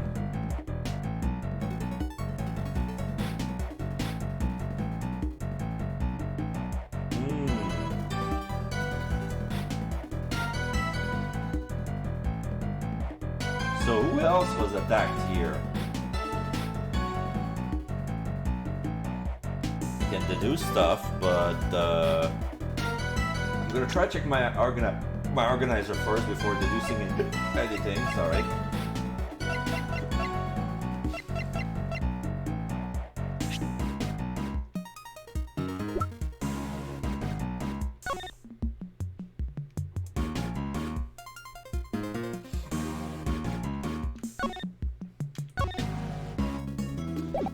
So this is falsified.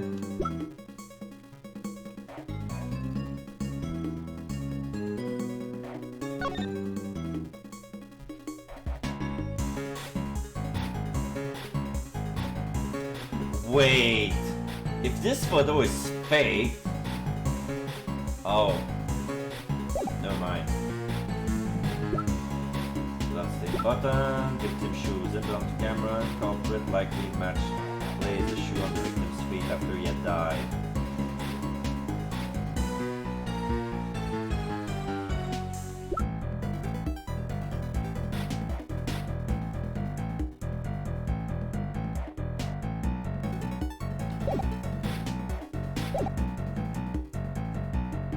I'm gonna re-examine the blood again.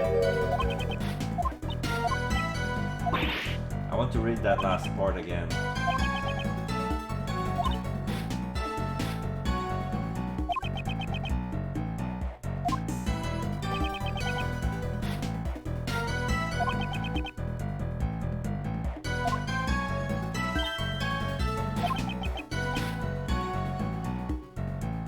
To completely erase all traces of blood.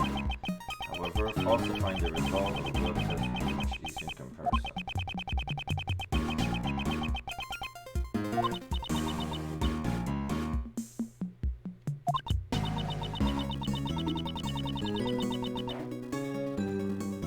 Mr. Cameron's clothes were soaked in blood.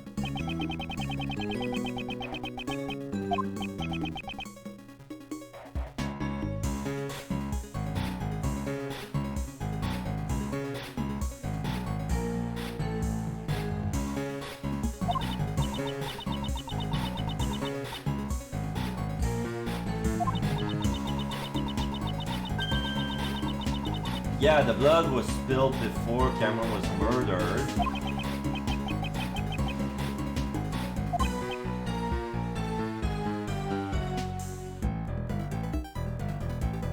Would there have been...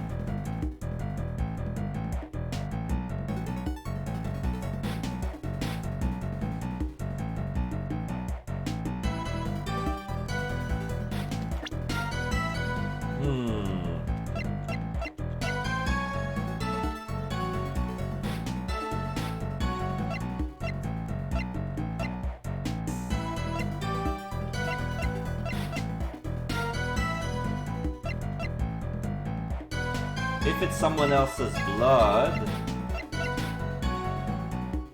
Okay, so this thing happened before it was murdered. The photo has been taken after it was murdered, but nobody... Okay, I'm gonna try Cameron's photo again.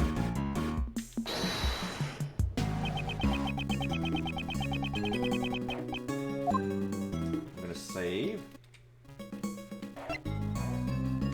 Present Cameron's photo. Eureka! No.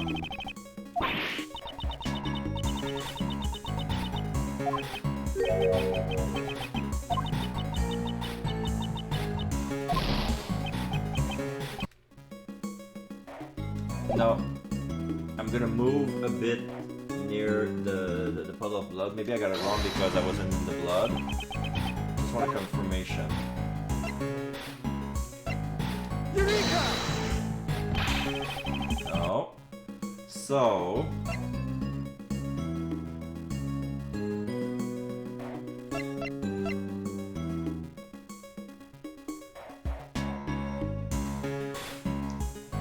blood...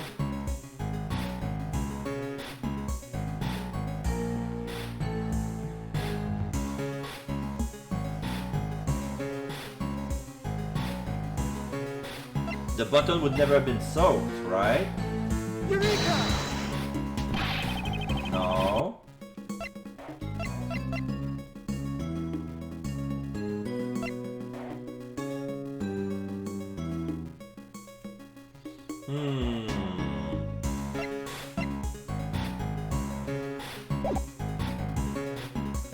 I'm out of logic.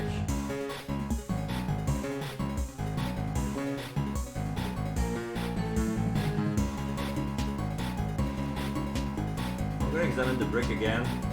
Oh, I can't?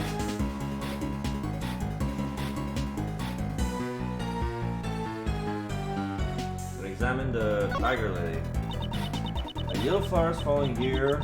It's called a lion lily. Indeed. Francesca told us earlier. Apparently it comes from Asia. Yep, in the language of flowers, I think it means the bond between partners in crime. It's the bond between parent and child. So it has to be the blood. Wait, there's also the... Seems to be the only area with any snow.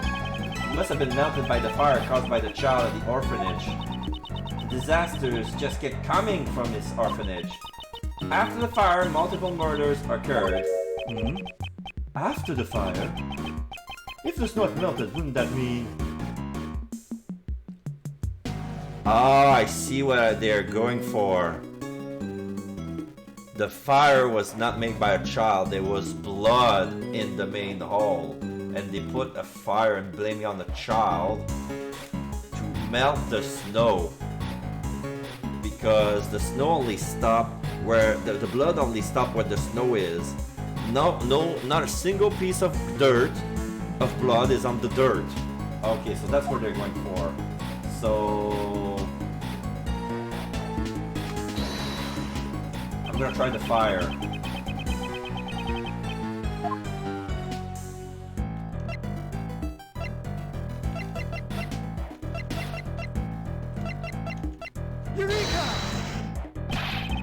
No. Maybe here the fire goes. Eureka! Yes. The blood goes with the fire. This is a clear contradiction. Huh? You mean this blood stain? Do you see how this bloodstain is broken up by the remains of the fire? This is proof that the fire occurred after the blood has scattered around the area. Huh? But I thought the fire occurred before the murder. It seems that information is suspect as well. If the fire had broken out after the murder, Then the child who started the fire should have seen the body and the bloodstains. why then? Why then did they not come forward as a witness? It's likely that would have put Blaze at a great disadvantage. Guess we'll need to investigate this fire in more detail. Hey you! Yes, sir. There should be some records of the fire in the police department under a different case file.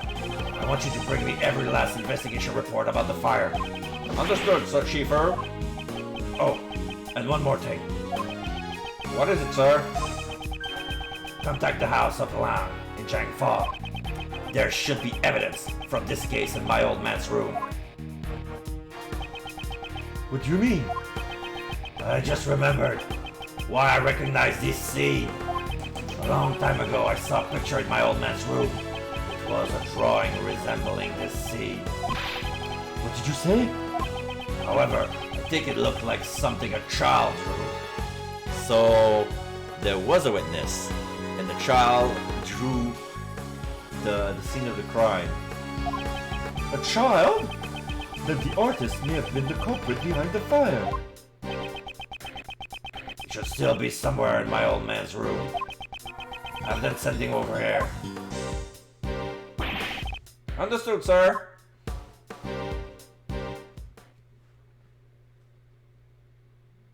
Investigation complete. Nice. Oh, I got all my life back. Phew. Okay. That was hard for me to connect the dots.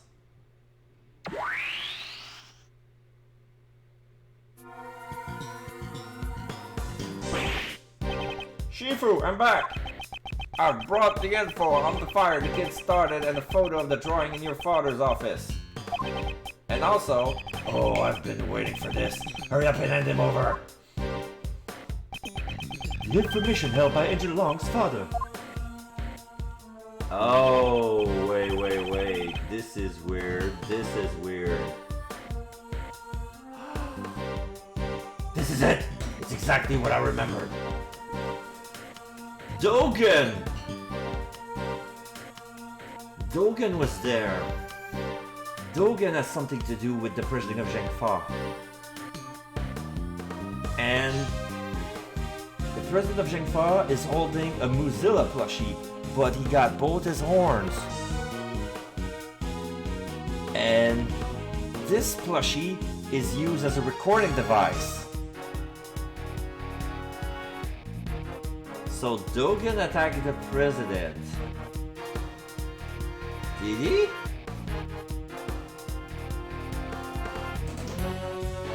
And just looking, there's a bouquet. Yeah, the president is holding a bouquet. It's lion lilies. Was he talking to Dogen?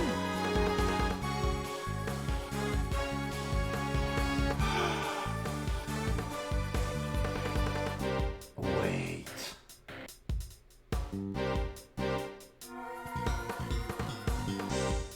Is Dogen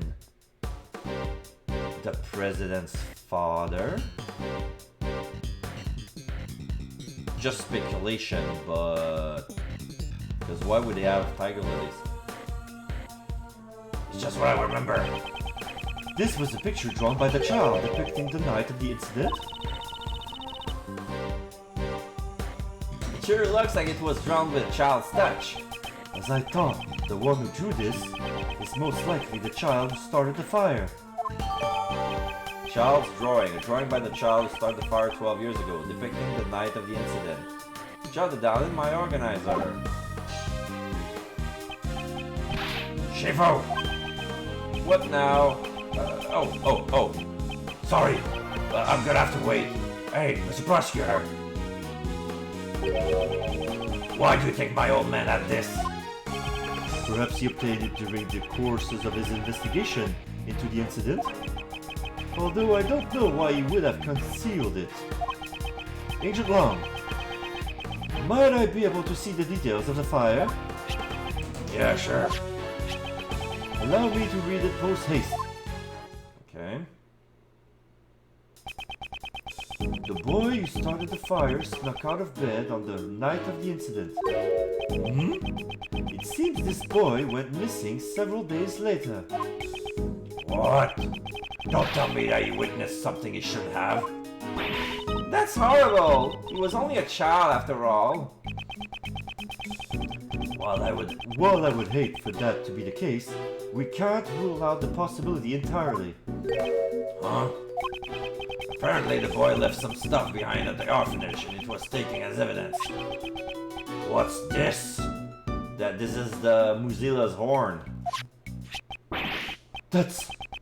What's that doing here?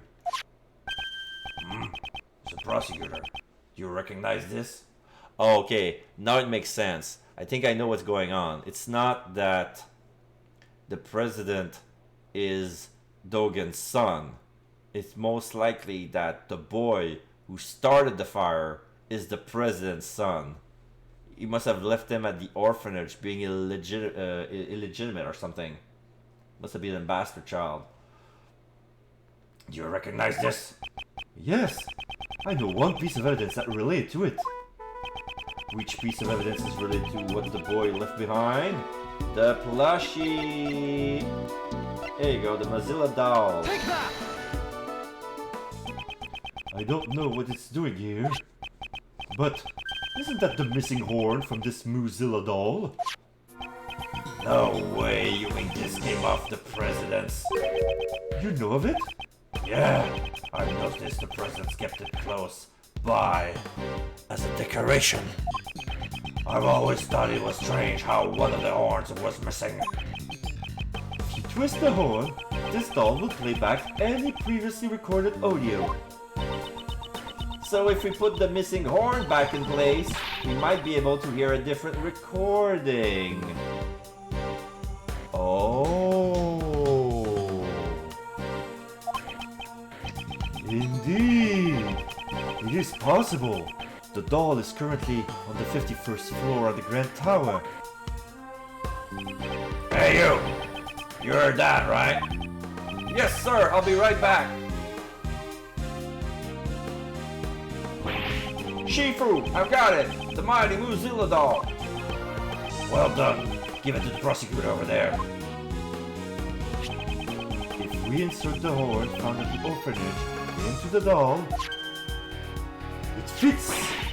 It's a perfect fit! Well, can you hear anything? Mr. Wong, it's Amy. It's been a while.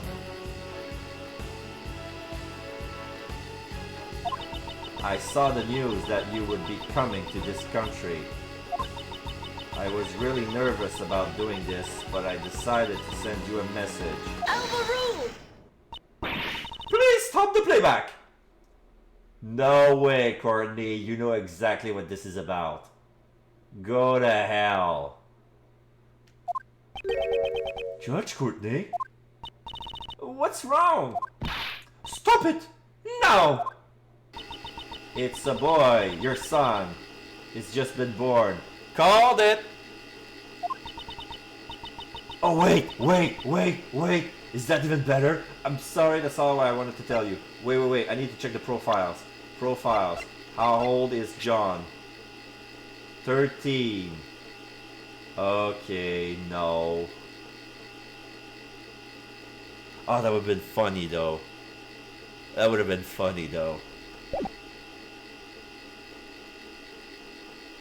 No, that couldn't be him. I'm sorry, that's all I wanted to tell you.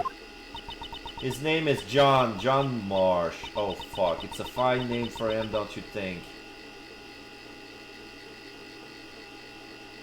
So I was right. I was fucking right. So it's not 12 years ago, it's 13 years ago. It was already born.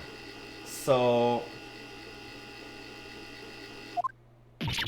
Ah! Marsh! Did she say John? I'll be waiting in the courtyard of the orphanage at midnight on February 9th. Even if it's just once, I want John to be able to meet you. I'm sorry if I'm being selfish, but I'll be waiting. Alright. So, John Marsh is Amy's son. And the reason she talks to the president is because she's the president's mistress. So that explains the lion lilies. He gave them to his son. He wanted to see his boy, but then he met up with John Dogan. But another child saw that, drew it. Couldn't be him. Couldn't be John. I'm sorry if I'm being selfish, but I'll be waiting.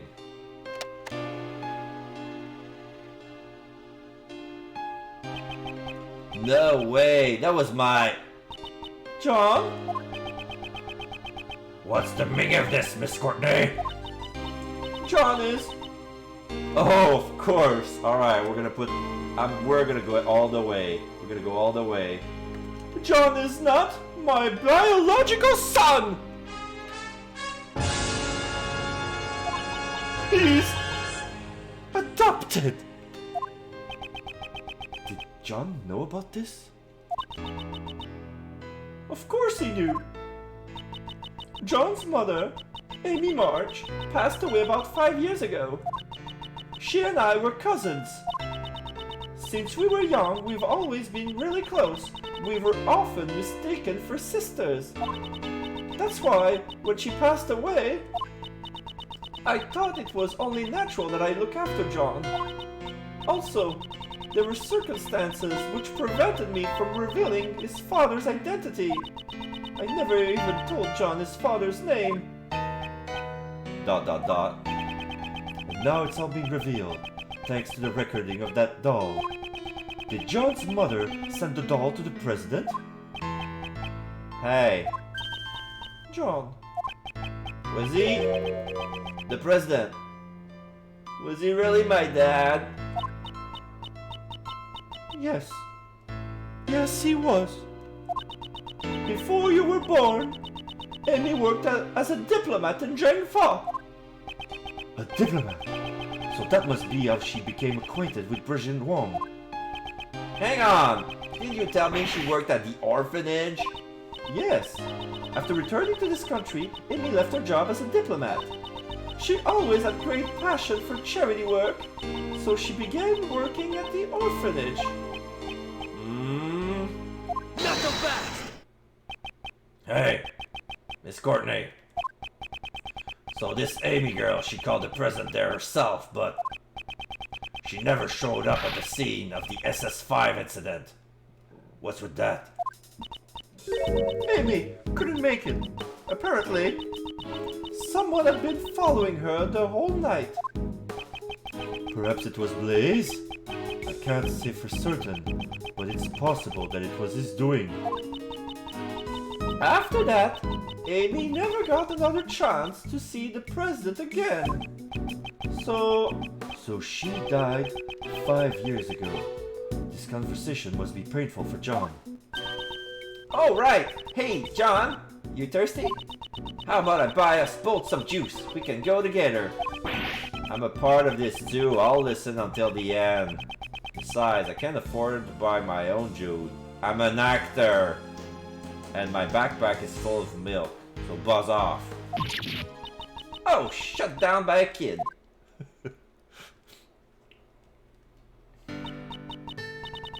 John, do you understand the reason I met with the president 2 days ago? The secret meeting from 2 nights ago.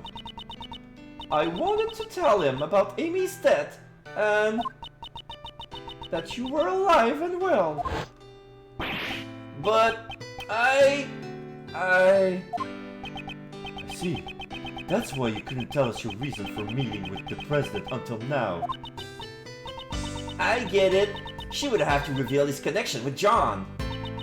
I brought a bouquet of lion lilies, so that he would understand I truly did know about Amy.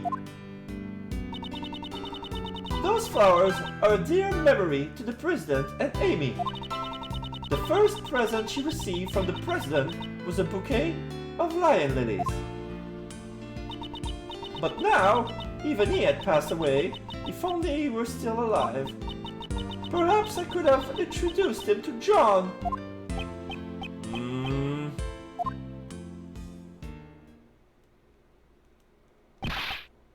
Schiefer! I'm sorry to interrupt this atmosphere, but there's something I need to say. Oh, what is it now? Can this wait? Well, actually, there's one last item that's been delivered here from Zheng Fa.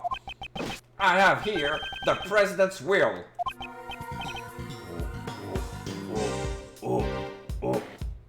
What? The president's will? My old man received a great number of special medals for the president himself. As a token of his trust, the president left his will in the protection of the Lang clan. Those medals and that will, they were the pride of our clan, our family treasure, so to speak. I'm reading the will, shaped like my scroll. My Langji scroll. This is... Agent Lang, does that will have something to do with the current case? You bet it does. It says here, I hereby acknowledge John Marsh as my own son. Hold it! What? John's name is in the president's will?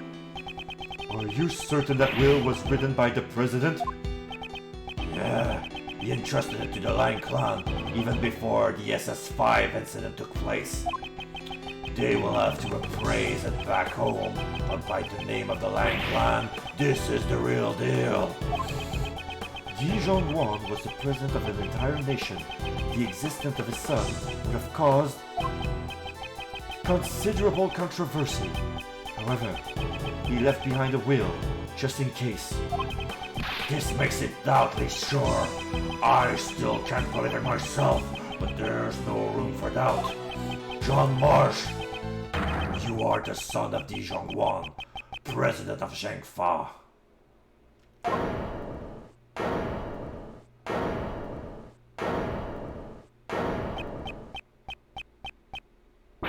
John! He runs away, John! and I run after him. To be continued. Wow!